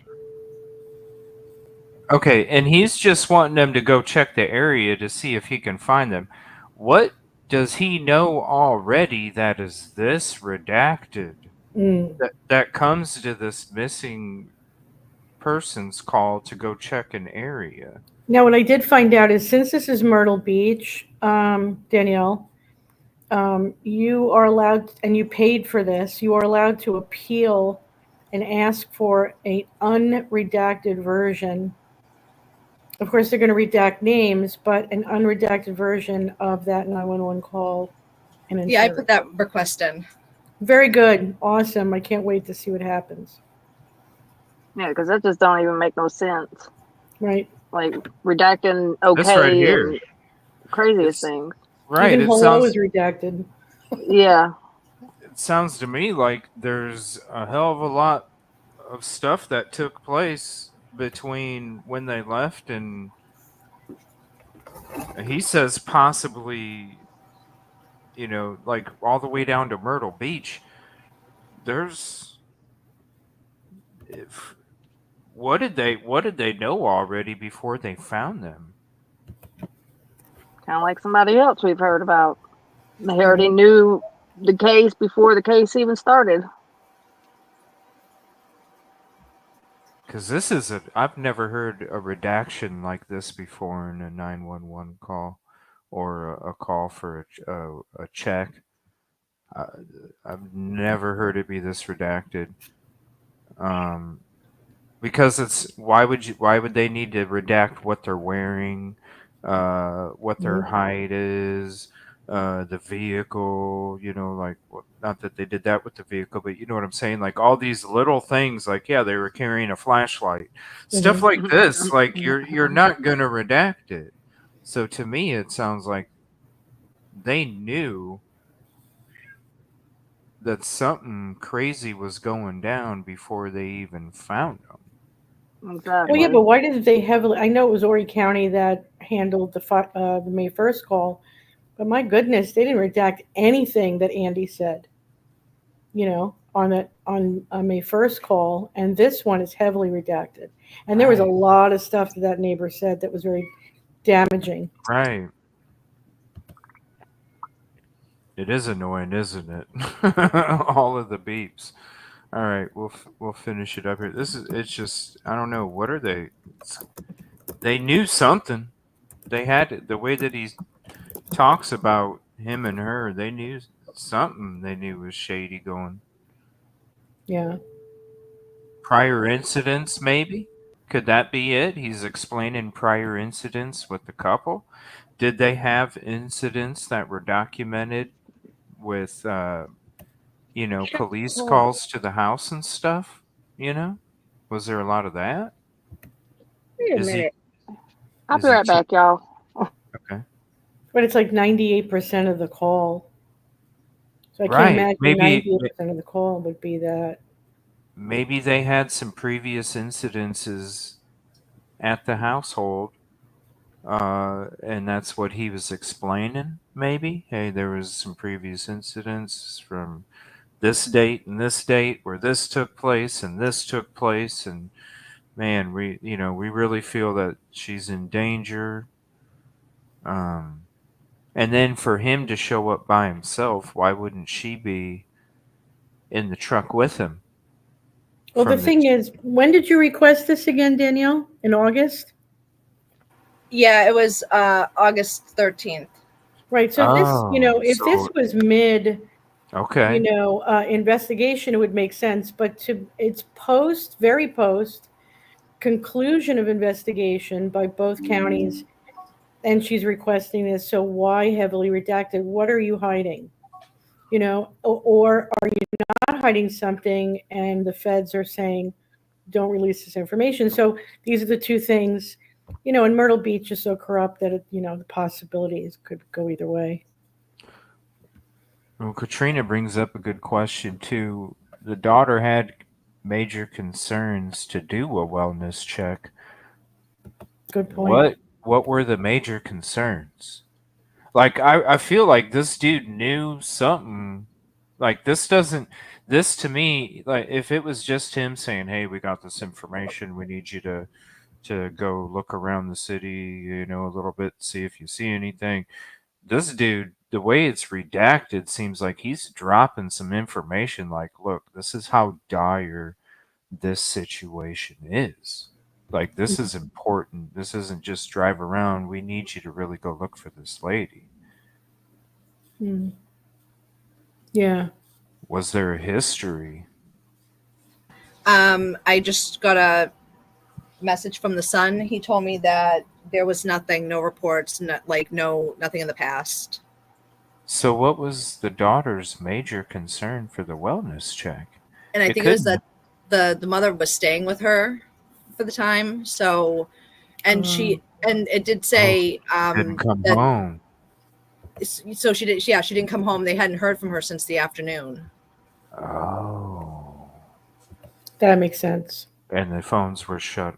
Oh, and I just also got a message that the daughter did not like Gregory. She was the push. She was the one kind of pushing for the separation for a divorce. I got you.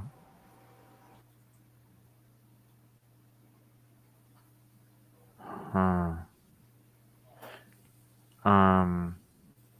Because of money? Because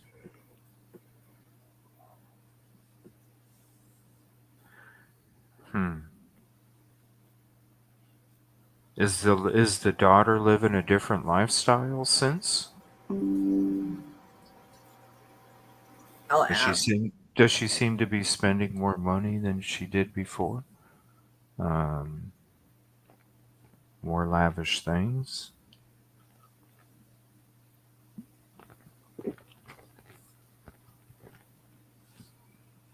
Sorry, it wasn't my cat, and he was trying to come in my window. I didn't know what cat it was. Had some random cat. Wanted I to was hang like, out wait a on panel minute. too. Yeah. So this alert went out on the 30th at Yeah. 11:52 a.m. the next day. Wow. Okay.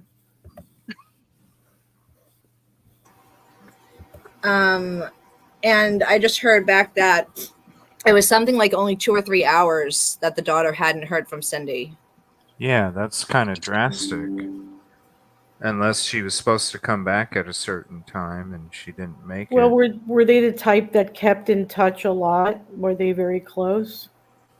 Do you know?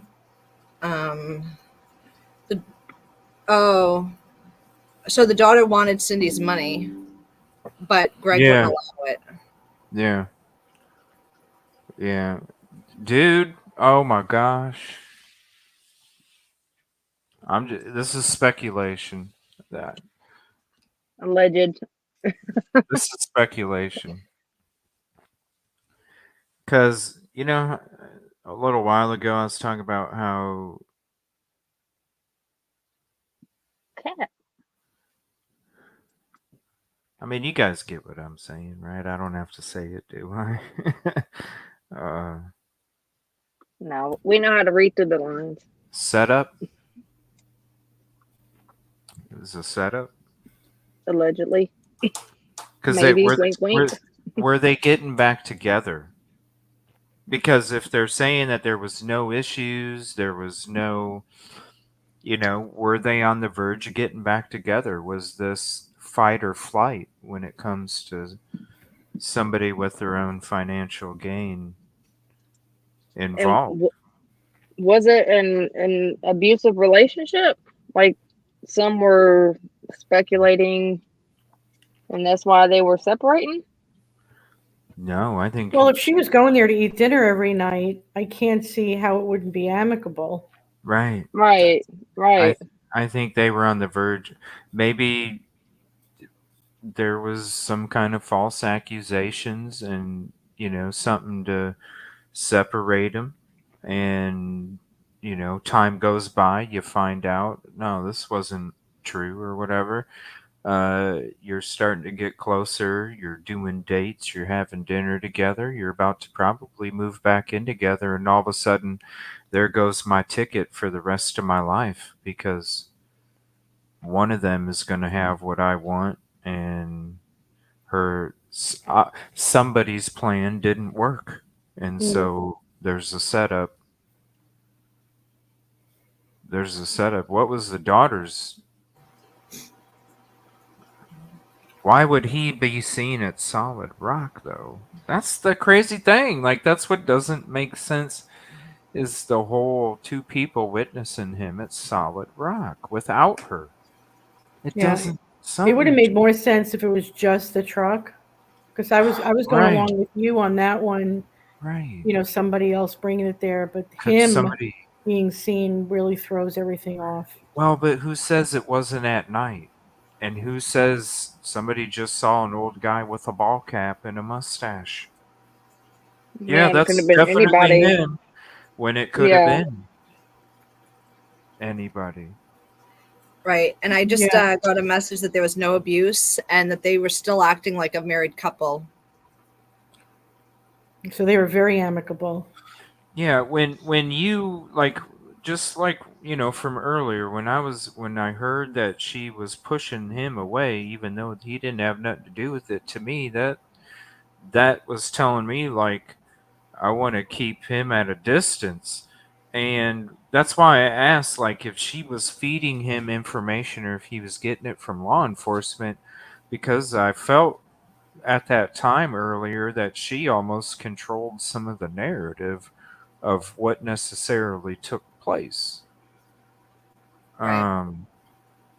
Or could She would dude have the most motive.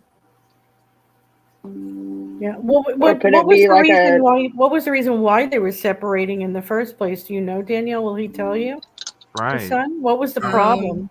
I wonder if there was some false allegations or some. Yeah, because only the media talked about the tracking and the cyber stalking.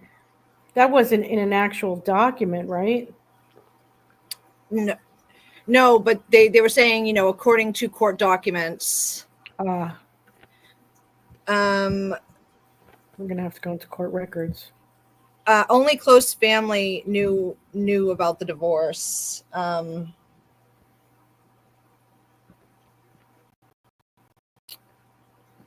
But So it wasn't like. and the only reason it happened was because the daughter wanted it.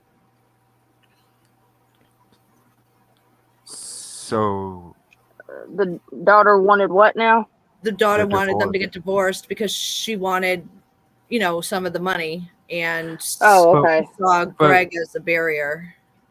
but if but if she got married, what could be the reason that she would have stayed at the daughter's house? Like that has to be something major for you know, you're not just going to like not stay with your husband because your daughter doesn't like him. That's what I Could the feel like. daughter could the daughter have something to do with like maybe Lacey or like other family members, and that's maybe where the connection is? Well, the thing that I think is weird though too is is that, you know, the daughter also wouldn't let the son attend Cindy's services. Right. Yeah. She, you That's know, wild. almost blaming him Yeah. for all of this, Guilty and conscience. then now it would have had to have been her to make the decision as the representative of Cindy's estate to sue Yep. Gregory's Yep. estate. Mm. So it just sounds like she's got a lot against What she's all doing is she's pursuing the lawsuit to keep him in check so he don't try and pursue a lawsuit against her to open up all the shadiness. That sounds familiar. Yeah. You fire you fire first, so they're more worried about the defense than with the offense. Um dude, there's who does she know? That's and what I'm You know what I mean? I guess the if he, daughter was keeping the grandkids. That was kind of like her bargaining chip with Cindy. Oh. Yeah, you'll never I can't have my grandkids around him. There had to be she doesn't just I mean she, there had to be some kind of false allegation or something that would because it you sounds hear about grandkids being kept from their grandparents all the time. They don't leave their husband or their wife, like they try and work things out over time. You know what I'm saying? They don't like just go, "Oh, okay, I'm going to leave my husband." They're going to try and they're going to stay with their husband or whatever, their spouse, but they're going to try and work with their sibling or whatever for the grandchildren and it's not like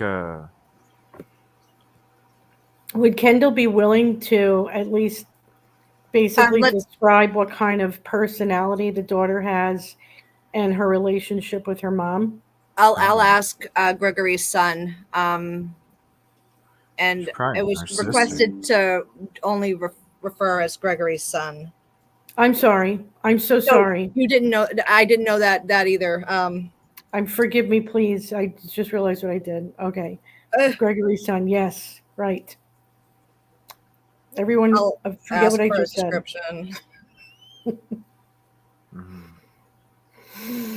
We've been talking about this for so long, it's become second nature. Ah.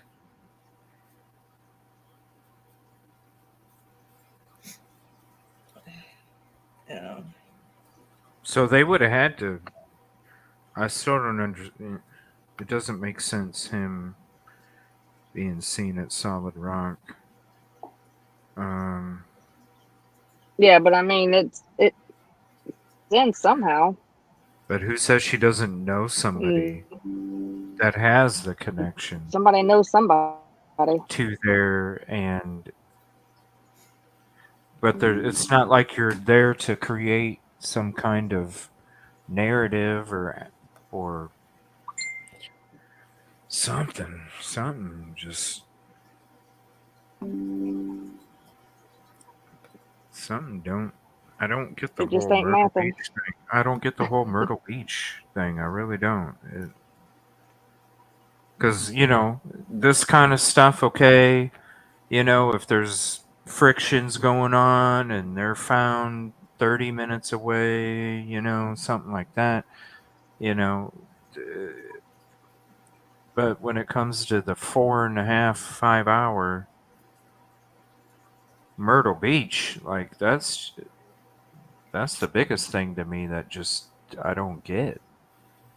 And they wrote down the plate number, so it's not like anybody made a mistake there. And I just I heard just don't back. get yeah. Sorry about just the daughter. I guess she was not allowed at the house. Sounds like that was something, from Greg. I guess she was snobby, disrespectful, rude, and did not like Greg or his son. Yeah, because Wow. because it went from all of it to like a third, and that's even if she got a third of it. Because if she would have passed and he would have got the policy, um, he would have had control. What the mom didn't give to her automatically, he would have had control of it, and so he would have had control over all of the.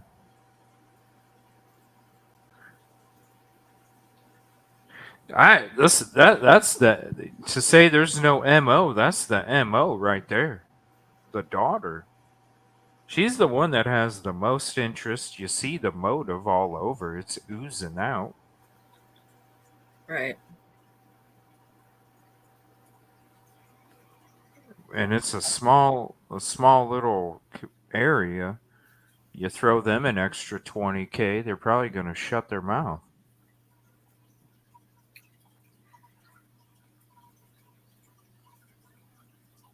I still don't get the connection to Myrtle Beach and Solid Rock. I don't get it. I don't get it. Like, you hear about these crimes on forensic files and stuff, but not Myrtle Beach and Solid Rock. I don't. And just for two people to say it was definitely him, it was just him. They didn't say men, they said man. That's singular. There's not plural. But they did say white male twice.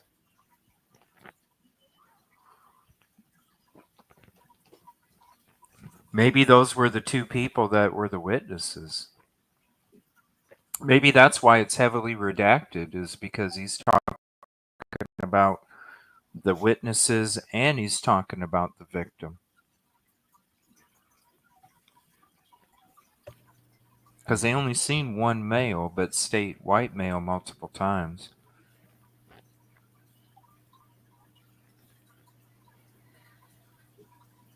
Yeah, so I just don't understand, like, what would be the reason. It's not like it's a half hour away. It's 4.5, 5 hours away. That's a long way to go. Um, Back and forth, no matter what you're doing. You're talking 9, 10 hours of drive time, not to mention stopping wherever you're stopping, fuel. But that's my point, is that when she requested these FOIAs, this investigation was long done. And so it doesn't take that long. I mean, as long as those redactions go on, there's no way that all he's saying is names. It sounds like there's other information in there about the actual case itself, which if it's not under investigation, why redact so much? And remember when we were reaching out, she the daughter was not happy about it at all. She referred to her attorney. Yeah. And she wanted like nothing to do with it. That's right. She wanted nothing to do with it? She did not want to talk. What? And the attorney never responded either.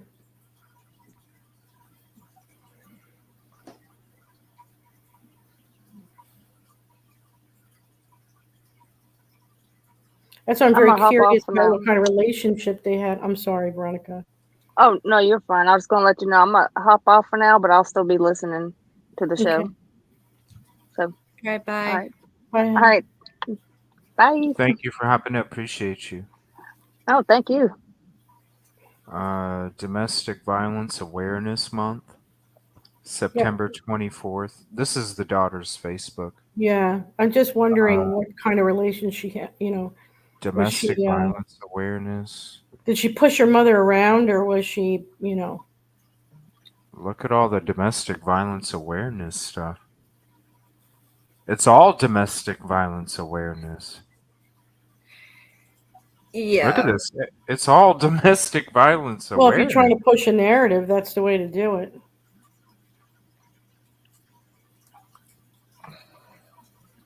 But I did also get a message that Cindy, I guess, was on her third husband. The first one had cheated.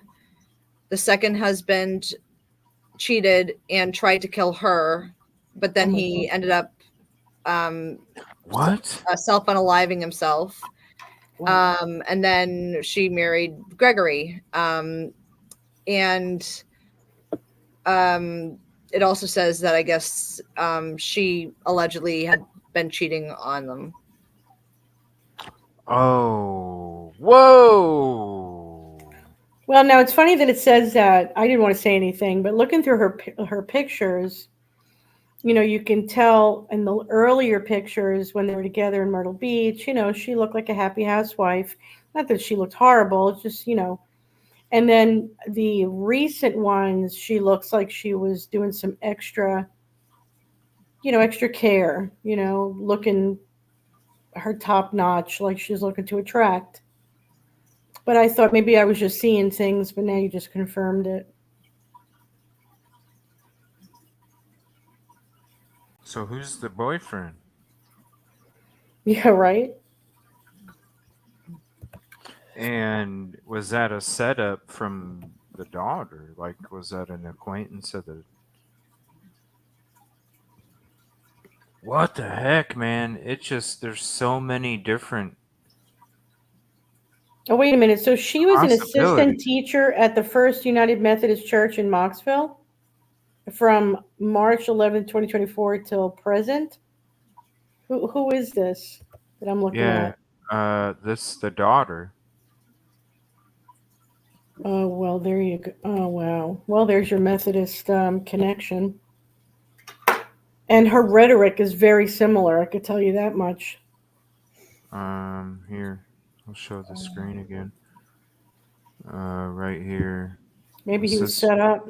Maybe that's why you saw him at Solid Rock. He was set up.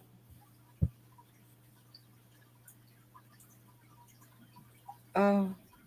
But where would she be at, though, CJ, I'm going to send you something right now on Messenger that you might want to pull up on the screen. She's a medical examiner. Whoa, she's a medical examiner for Davie County. Huh. Wow. This is Cindy's former husband. And what did that title say? Man in SUV drives into fuel tank of... Wow. What the hell? Dang. When was this? That's It's pretty violent. like who? 2000 what? 17 that says, or 2021? 2021, and who wants to Dang. pass away that way, right? Yeah, that sounds like a What? horrible way to go. Yeah. What does it say in that? Let me see. US 64 was shut down after an SUV hit a tractor trailer. Hi, baby. No, let go. Was seriously injured. The wreck happened shortly after. Failed to stop at an intersection. Hit the side of the fuel tank. So maybe he didn't do it on.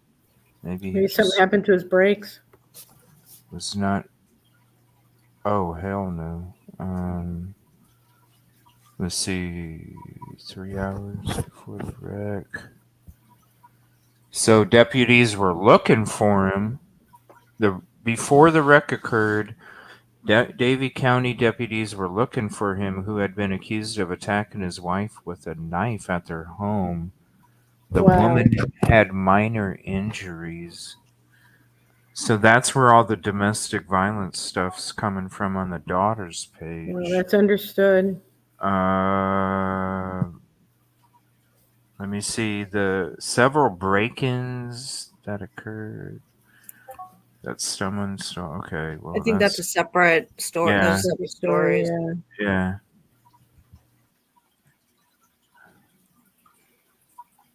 She's a medical examiner. So she was supposedly having an affair on. Stop. So did she get? I mean, did he find out? I mean, if they were having the dinner to discuss their relationship, Maybe she was honest with him and was like, "Look, it's just not working." yeah. Because if you're gonna, like if you're close with somebody and you're gonna do that, the respectful thing to do is do it in person, right? And maybe over dinner would have been a setting where you want to try and have a conversation, and you can be distracted with food because it's an uncomfortable conversation. So there's a meal to help distract you or whatever. Man, there's so many different. I don't know. This is. Well, hold gonna on for a take lot second. of digging. Was it this man's death that left her with the money? With the house, at least. I see. Is that why you said maybe the brakes were cut? Yeah, well, it was. I'm wondering if there was any life insurance.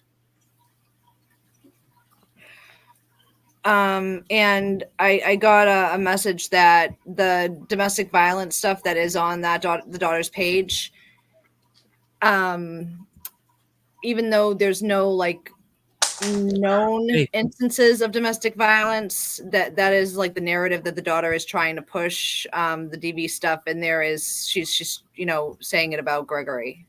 So maybe that's where the cyber stalking and tracking is coming from. And if she's saying the word cyber stalking and tracking devices, and allegedly one was on her car that was fingerprinted. I mean, is there evidence of this? Is there a police report? Yeah. Let me see. Well, he said nothing, didn't he?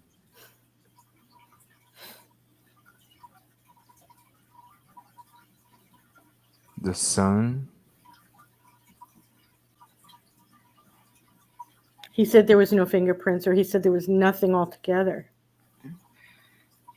Well, they at least won't release the results of the fingerprinting from the GPS tracker. Oh, so there was a GPS tracker. Yeah, there was a GPS tracker, and she had it fingerprinted.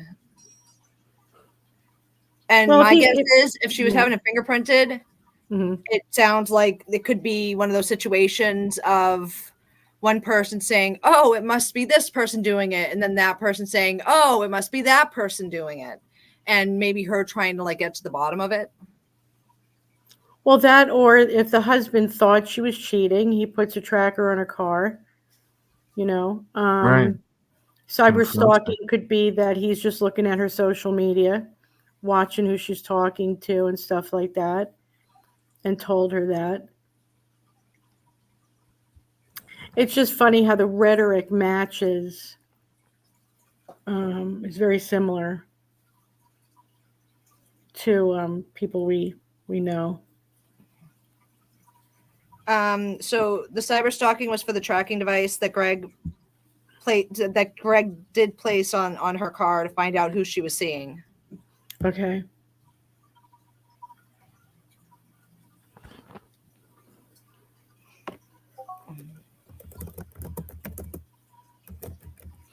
Paramedic, SSD manager at Davie County. I mean, the daughter is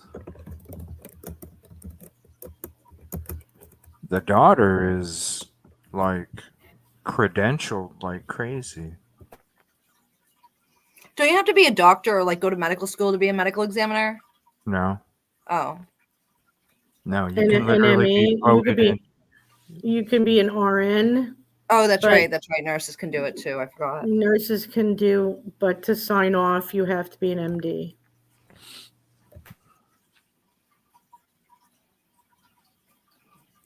And the vehicle was marital property, so putting the GPS tracker on there would, Yeah. partially his. Right.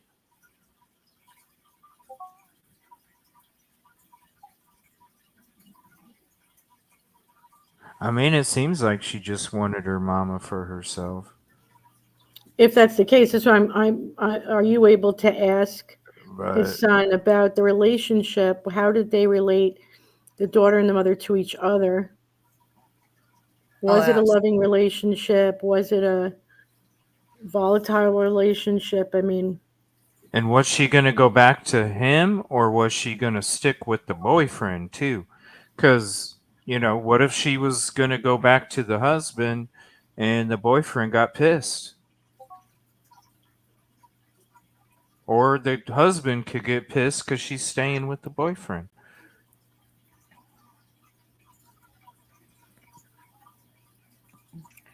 And I had spoken to him about, the possibility of sort of there being somebody else involved, like a secret relationship.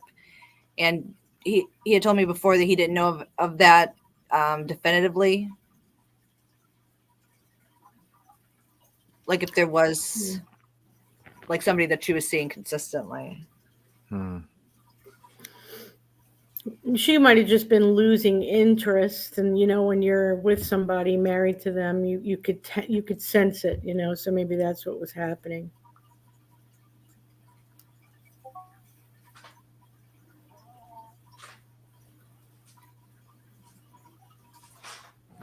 Baby, come here.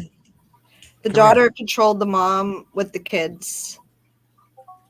Controlled her. And like using the kids as pawns, sort of. To get what out of her? To, basically you can't see the kids if you don't leave him. Because he's a danger, yeah. She called the shots. Yeah, and I guess they did not have a great relationship. Well, that speaks volumes. Because if this happened to your mom, look at the Francis family. They want to talk immediately after, especially. They wanted to talk, get the word out. And, it took a month for, this investigation to finish versus Micah was 1 week. And yet the Francis family were still talking. Right. So The son is willing to speak all the way up till now, 5 months later. Whereas the daughter brushed us off. Speak to my attorney. Right. And that's what speaks volumes to me, is the wanting to find answers versus the wanting to, nope, this is what it was and that's it. Exactly. Yeah. And we know about that kind of behavior. Mm-hmm.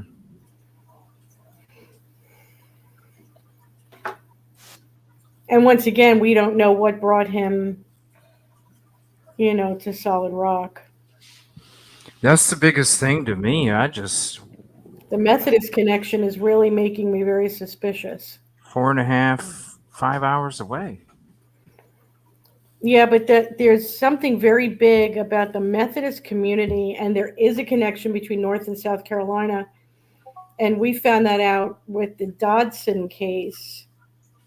If you remember about Ashley Degree, that young girl, and the FBI they went all over, I can't remember the name of the county in North Carolina. It was Aisha County, and it was Aisha Degree, and it was in oh my God, Cherokee County? No, it was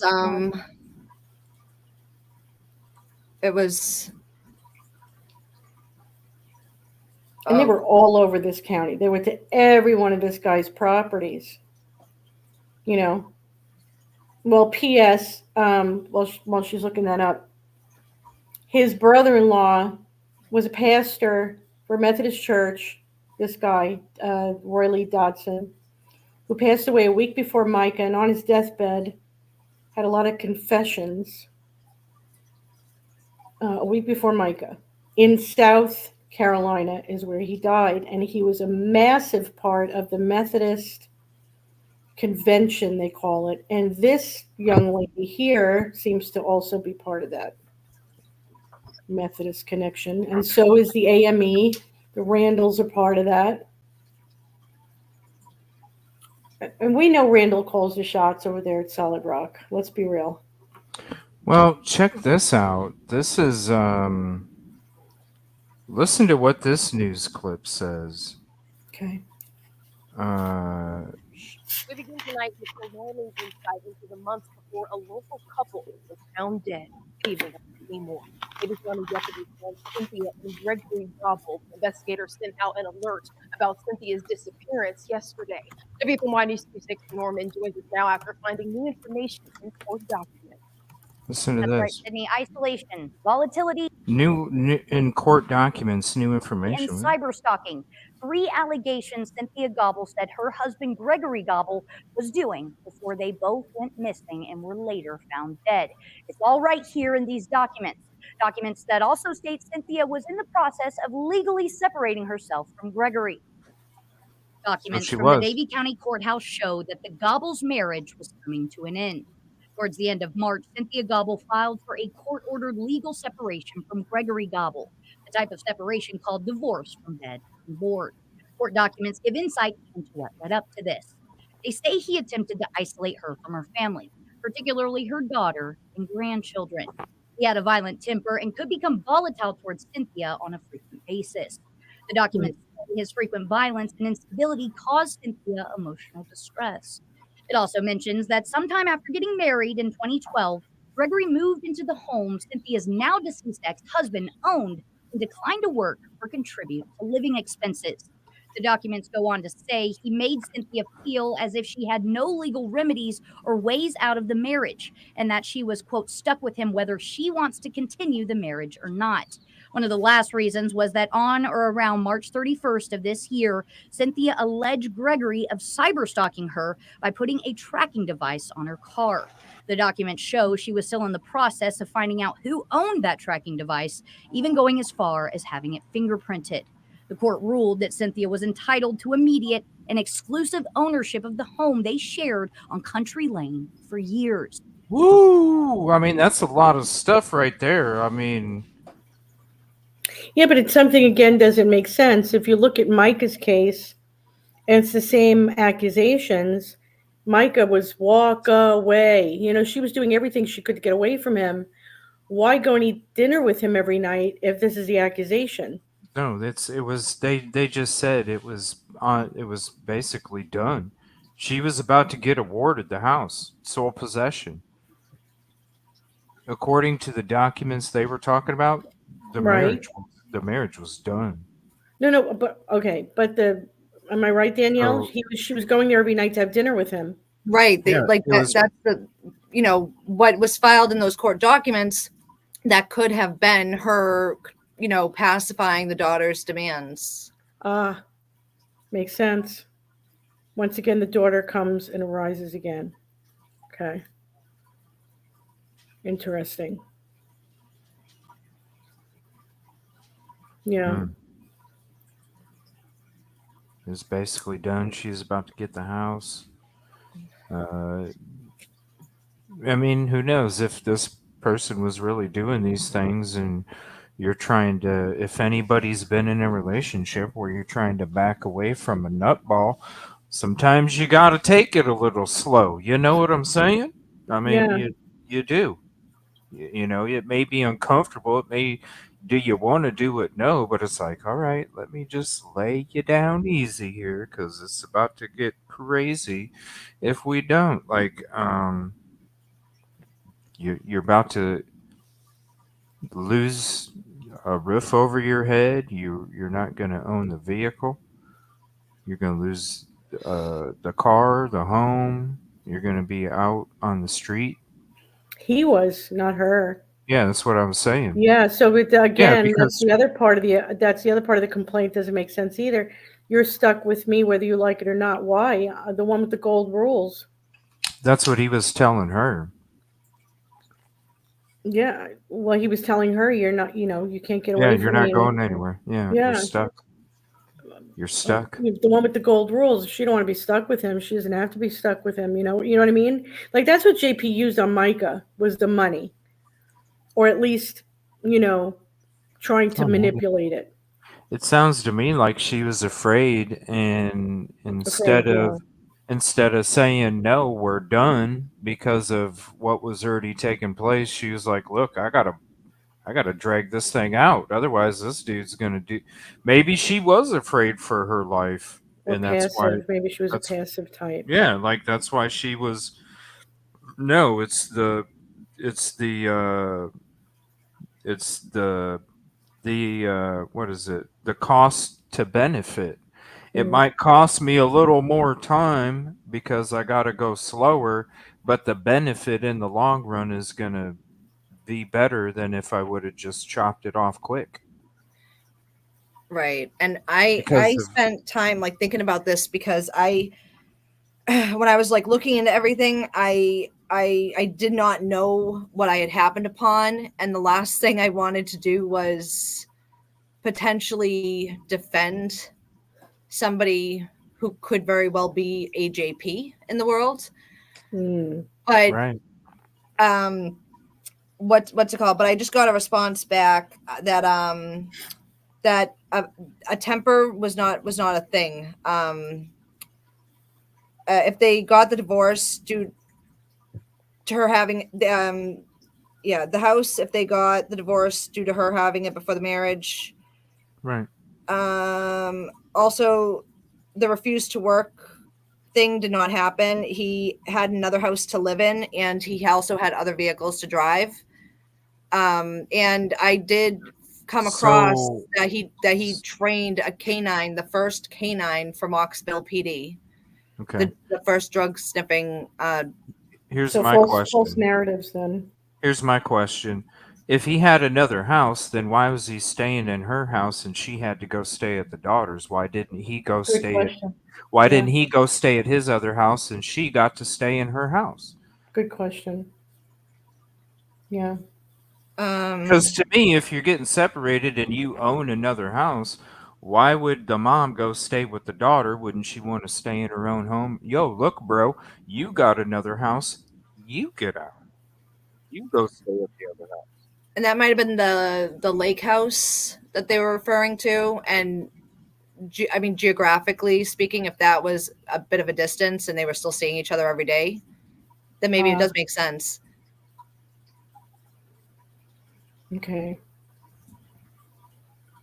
But if he was that bad, right? Why wouldn't Right, and that's I mean, exactly there's what they could have done if he was that bad, and the fact that they didn't do it that way. there's so many conflicting Mm-hmm. Yeah. things. I also heard back here that that Cindy was not a passive type person. She Okay. was confrontational, Oh. and the father, I guess, was still, not was still, like, I guess, rebuilding, like, the strength from after having beat the cancer and everything. But I guess that there were some bullying qualities to her, and because of his state and having Because had of the money. cancer and weekends and Yeah. everything. But also, I mean, Greg had lived in that house for the past 12 years, so that was his house too, in a sense. It's just that, legally the process had started to declare her the Well, sole. 12 years? Well, wait a minute. I thought it belonged to her ex. I thought her ex died in 2021 Right. in a car accident. How'd that happen? Right. I mean, I'm bad at math, but that's No, you're right. I mean, there's so many contradictions here. dude. You know, Wow. it's one way, but it's not. It's this Mm-mm-mm. location, but you're over here. Huh. Even Danielle's going, I know. I'm huh. like, wait a minute. I Yeah. didn't even think Yeah. about Our that. goal is for more legitimacy around gravel cycling. This series Is is there like a? I'm sorry about that. I don't know why it does that. That was an ad, I think. Yeah. Well, we might have to get to those other calls, I guess, another time, huh? Those comparison calls, the 911s. Yeah. Yeah. Because we were gonna go into that, and then Hmm. uh, That's okay. This is just this as was like, important. whoa. Yeah. Yeah. And Uh, that those calls are just another faction to this crazy nut job case that we've been following for 6 months. I guess the ex died in 2010. Huh. Well, 20 because that article was was dated 2021. 2021. Yeah. Maybe that was yeah, that was here. Let me pull it back Yeah, up. why would they be bringing that up so Right here. years later? Here, let me pull it back up here. This one right here. January 14th. Oh, it is updated 2020. Okay, makes sense. Okay, There we're we back go. to normal. All right. 2010. Why would it need to be updated in 2021? I just sent you another thing, CJ, that you might want to pull up.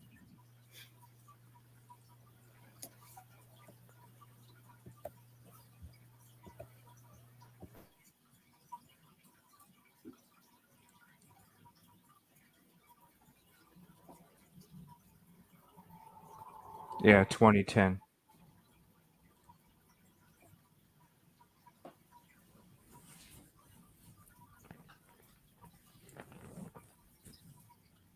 So what? Like the daughter made this shit up and had her mom sign up with it to yeah, something don't make sense.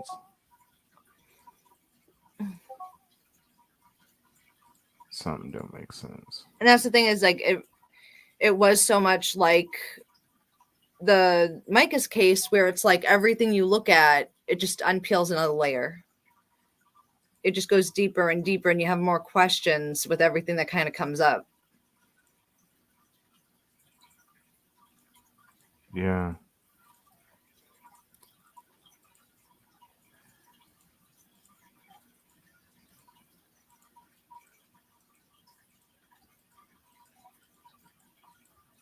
Yeah, there's so I mean, yeah, this could require a lot of digging.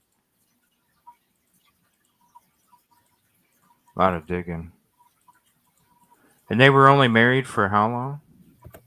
They were married for like a long time. Wait, to this guy Beaver?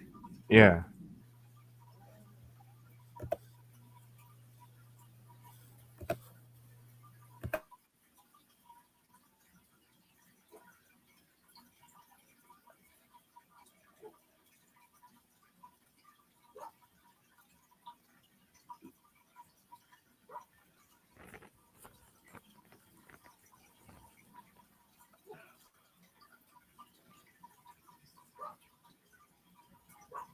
Because they had a lot of family photos, it looks like.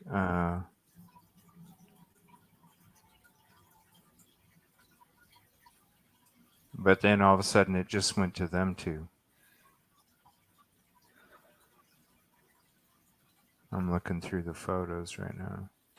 And Anne, it was the Aisha degree that was Shelby, North Carolina, and Cleveland County. Yeah, and that whole county was just. And somebody had just sent me something about Jerry Savelle, and he was a week before that Methodist pastor. So it was like death, boom, boom, boom, all suspicious, all Well, we'll just leave it at suspicious. Let's put it that way.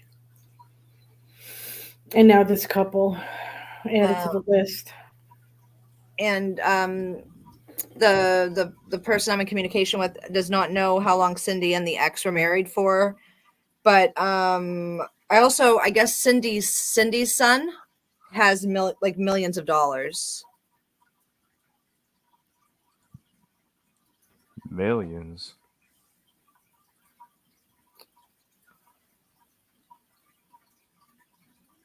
She had a son with him.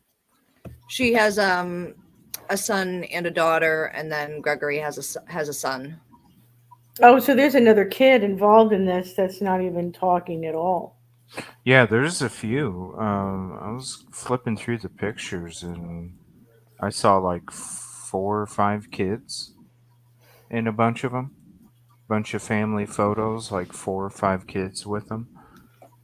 And then some grandchildren as well.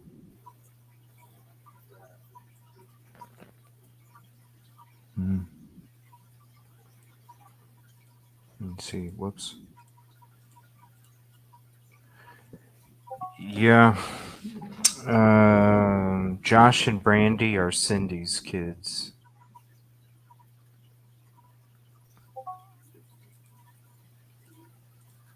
Kendall was Greg's.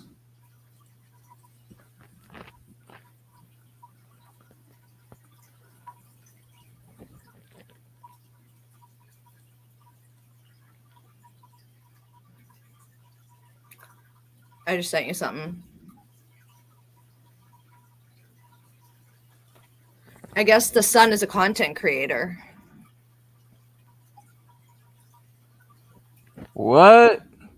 Josh OG makes on Twitch. Wow. He's playing PUBG. Net worth 4 million. Wow. I'm in the wrong fucking business. I know. I need to Let's play see if I video still have games. Twitch. Here, I'm trying to play video games for breaks, and I can barely even get to it. This dude's playing video games and net worth 4 million. How in the hell? Counter-Strike, PUBG, Fortnite, Call of Duty. I mean, I play them. What the hell?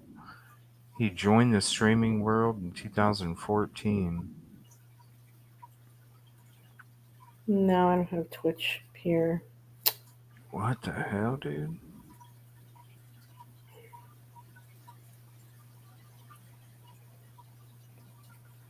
Well, I just hit the 2 million view mark recently. I don't have 130 million. Dang.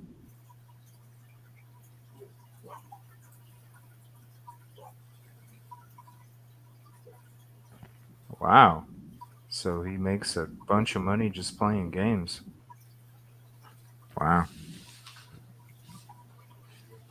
That's crazy. Yeah. 4 million. How do you get to 4 million net worth? Oh, sorry, I thought it was showing. My bad. One What's his second. name again? Josh OG. Josh. Yeah. What the heck is this? Close. Yeah, Josh OD net worth. OD? Or, OG net worth 4 million.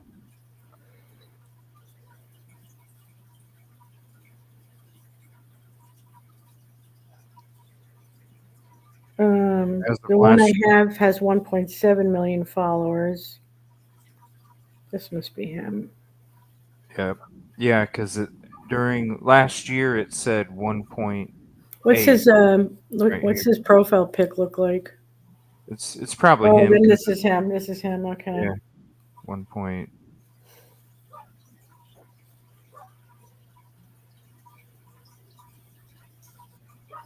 He was on 9 hours ago. That's crazy.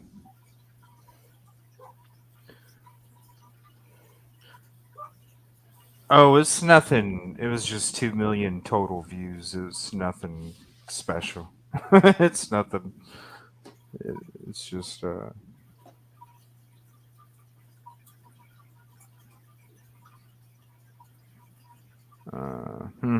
don't know, man. This is crazy. There's a lot of. This is gonna take a lot of digging and a lot of time. That's for sure. Because there's a lot of stuff that just don't make sense. Not at all.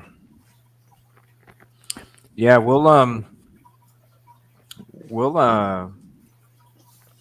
have to talk about this again for sure, and then definitely do the 911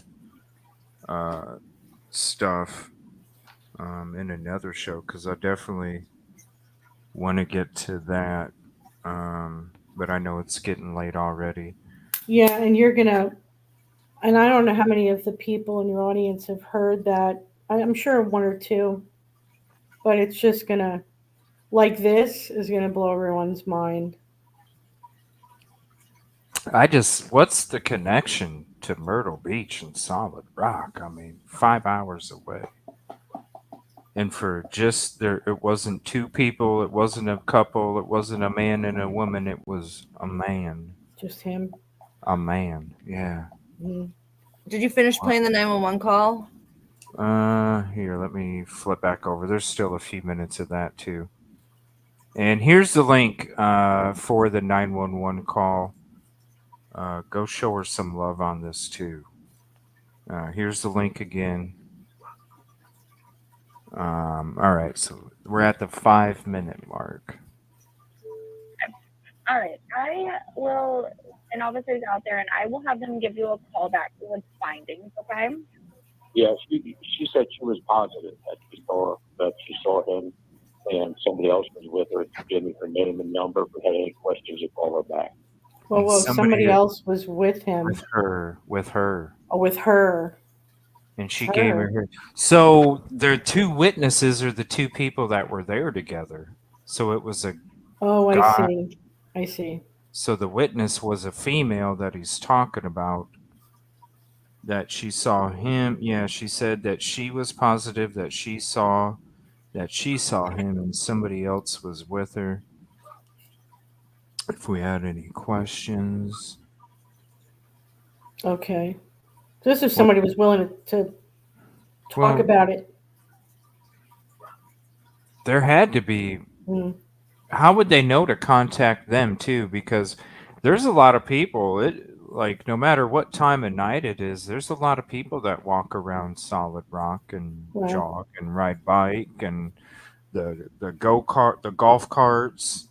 You know, even it's a nice night. time of year too, isn't it? Well, yeah, and people feel. I mean, you can tell like the way that even in the dark, the amount of people that jog or walk. Or just drive around in their golf carts, you can tell people it's not a high crime area. People, they definitely look like they're completely safe walking around and at 10 o'clock at night, 9 o'clock at night. You know, which they should. You know, if it's a safe community, why not? You know, it's a beautiful time at night. I wouldn't be surprised if there was activity at night and somebody coming by saw some people arguing or something, and who knows. And I'm also just thinking earlier in the recording, it said they didn't know exactly where it was, but the ministries are at 803 Howard Ave. So maybe it was just somebody on vacation who didn't know the address, but they just knew that it was Solid Rock. Or maybe it was out in front of a property. Well, if you listen to it, Solid Rock. that part is redacted, and it says ministries. So the Solid Rock ministry, the Solid Rock part of ministries is redacted, but he does say ministries and he does say the address. So we're really kind of guessing here on what's not being said or what's being said behind those redactions. But from what we're hearing, why bother say ministries unless you're going to have the actual name of the place?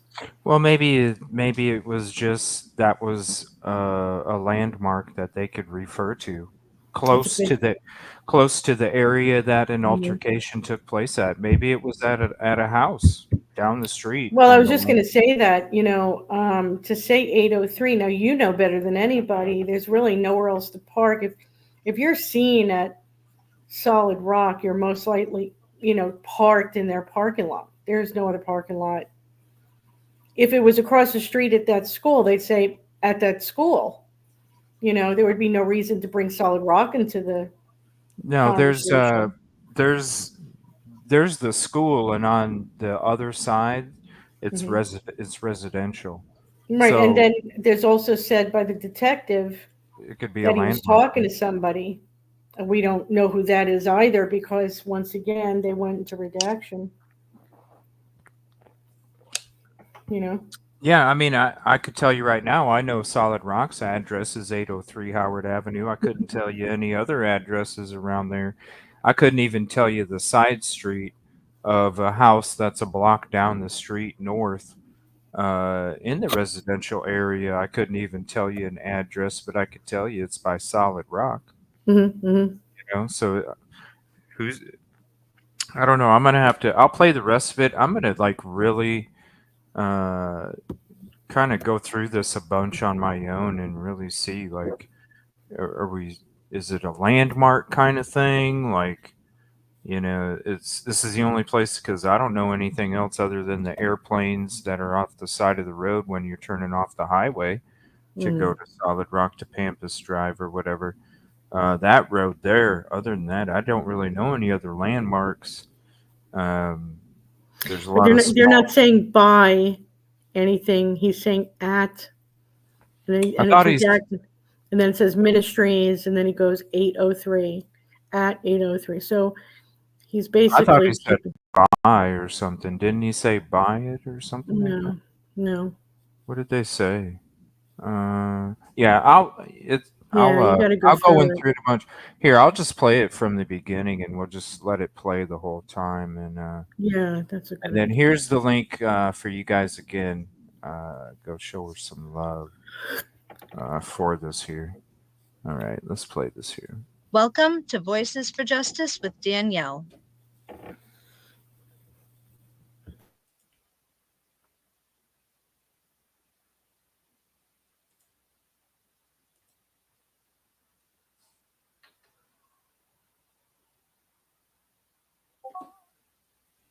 Church parking lot.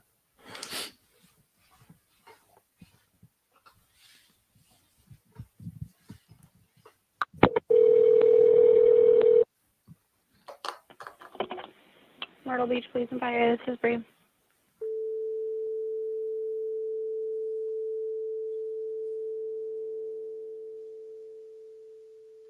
Okay. We're working a missing person case here. We got two people entered in NCIC and the vehicle. We're concerned that the female may be the victim of foul play from what we found at the scene. Obviously, I'm home now. I'm not in the office, but we got a tip just a minute ago. I got a phone call from a lady who said she saw the missing white male down at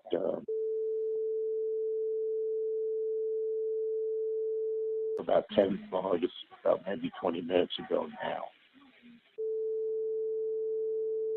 Yeah, and I looked it up, and the lady gave me her name, number. She said another person saw him. She saw the vehicle that we have entered in NCIC. She said it was definitely him.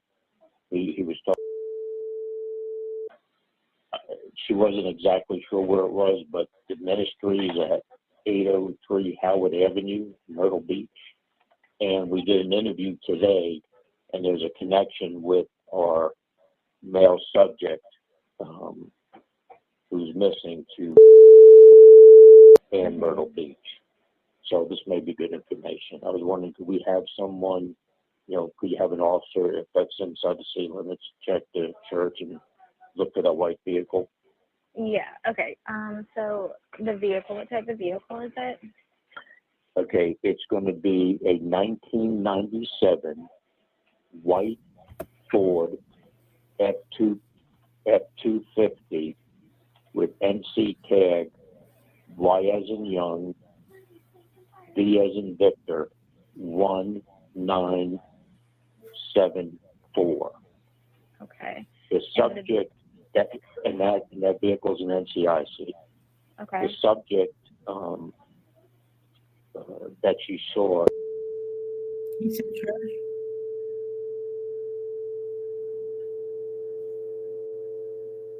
White male.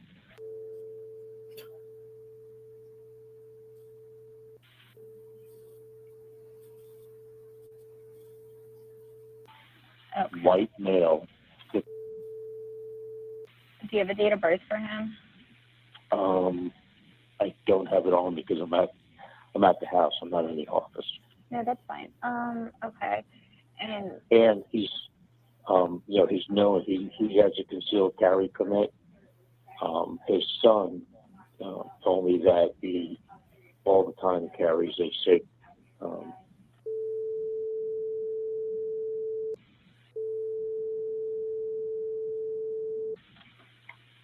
So I mean, they need to use caution if they run up on him, because we think that the female may have met with foul play. Okay. As well, or? Yes, ma'am. Same. And his estranged wife.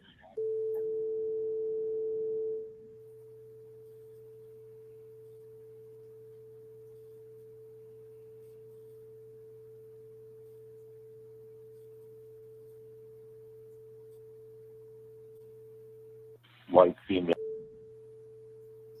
Went through the NCIC. Okay. And I'm sorry, what did you say agency you worked with?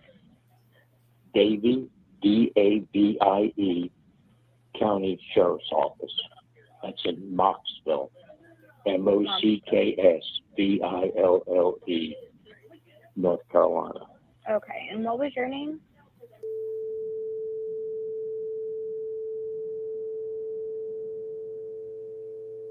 Okay.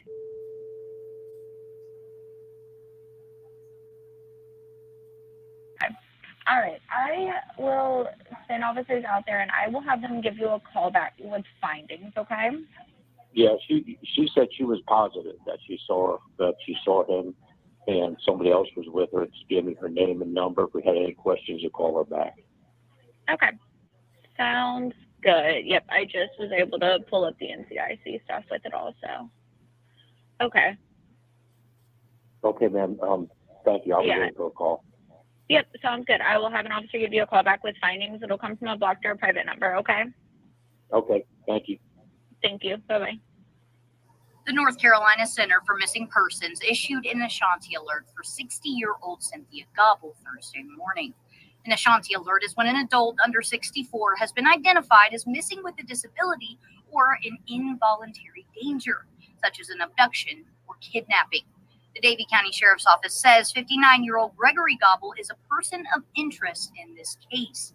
Deputies say the couple is married but separated and were last known to be at a home on Country Lane in Mocksville. Investigators say they could be traveling in Gregory's truck, AV1974. 2004. Cynthia was last seen wearing this exact outfit, a pink short sleeve shirt that says Colorado, blue jean shorts, and brown Birkenstock sandals. The sheriff's office says it is concerned about the well-being of both Cynthia and Gregory. However, at this time, an Ashanti alert was only issued for Cynthia. The sheriff's office says Cynthia is also diabetic and does not have her medication with her. I went out to the Davie County Courthouse today in order to see if either Cynthia or Gregory had any previous charges. According to these documents, Cynthia's record is clear, but Gregory faced a simple assault charge and a communicating threats charge in 2004. In 2006, he faced some traffic charges like expired registration and tag and no inspection.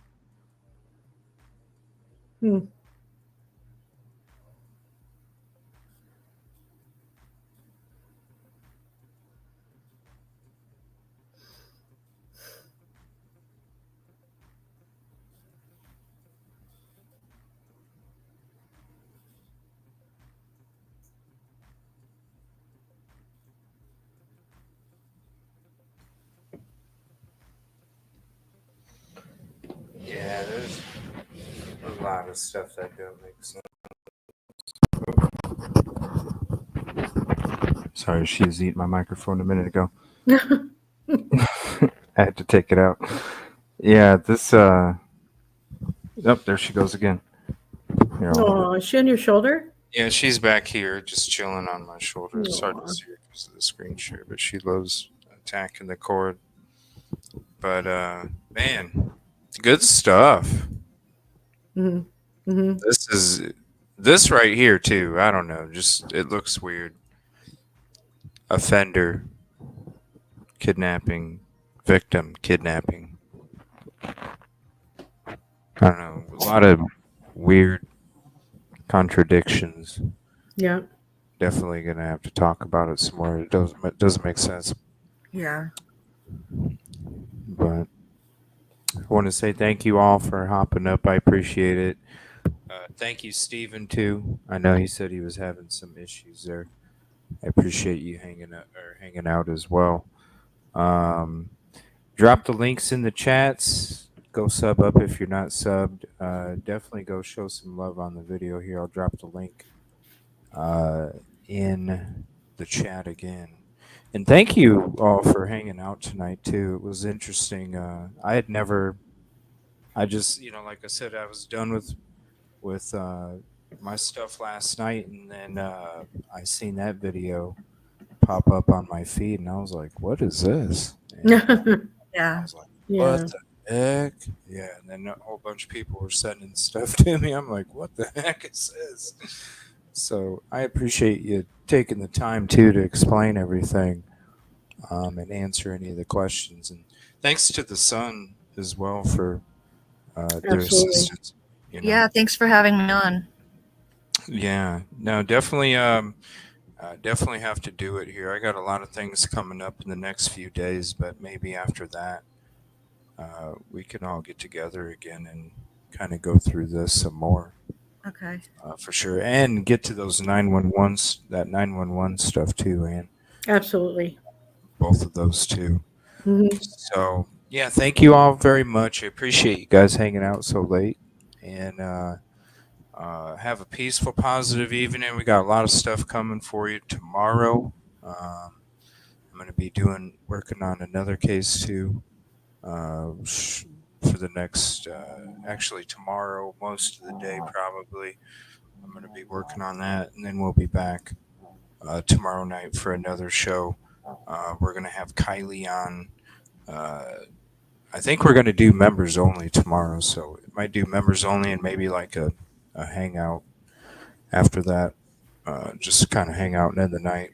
And then we got the protest, and then also there's a domestic violence awareness beach walk that's going to be taking place after the protest too. So we're going to be going down there and supporting as well.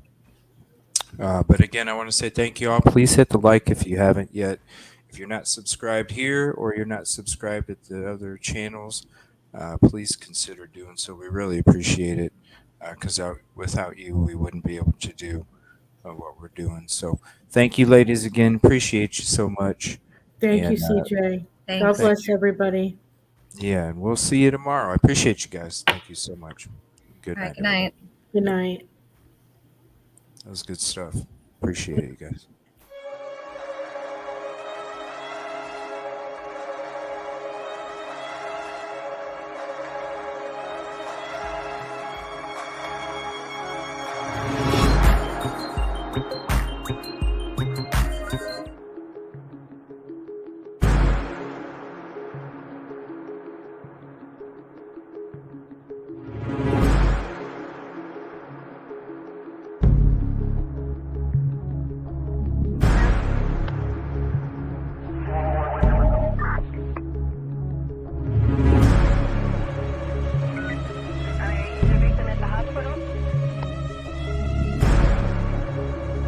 Someone shot there.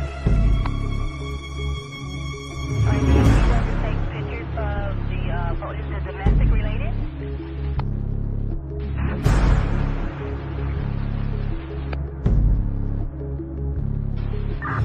She's calling back. We're going to try to give her a call again, and then she just added another phone number to the 13-year-old grandson who's possibly with the daughter. That was it. Where's the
47.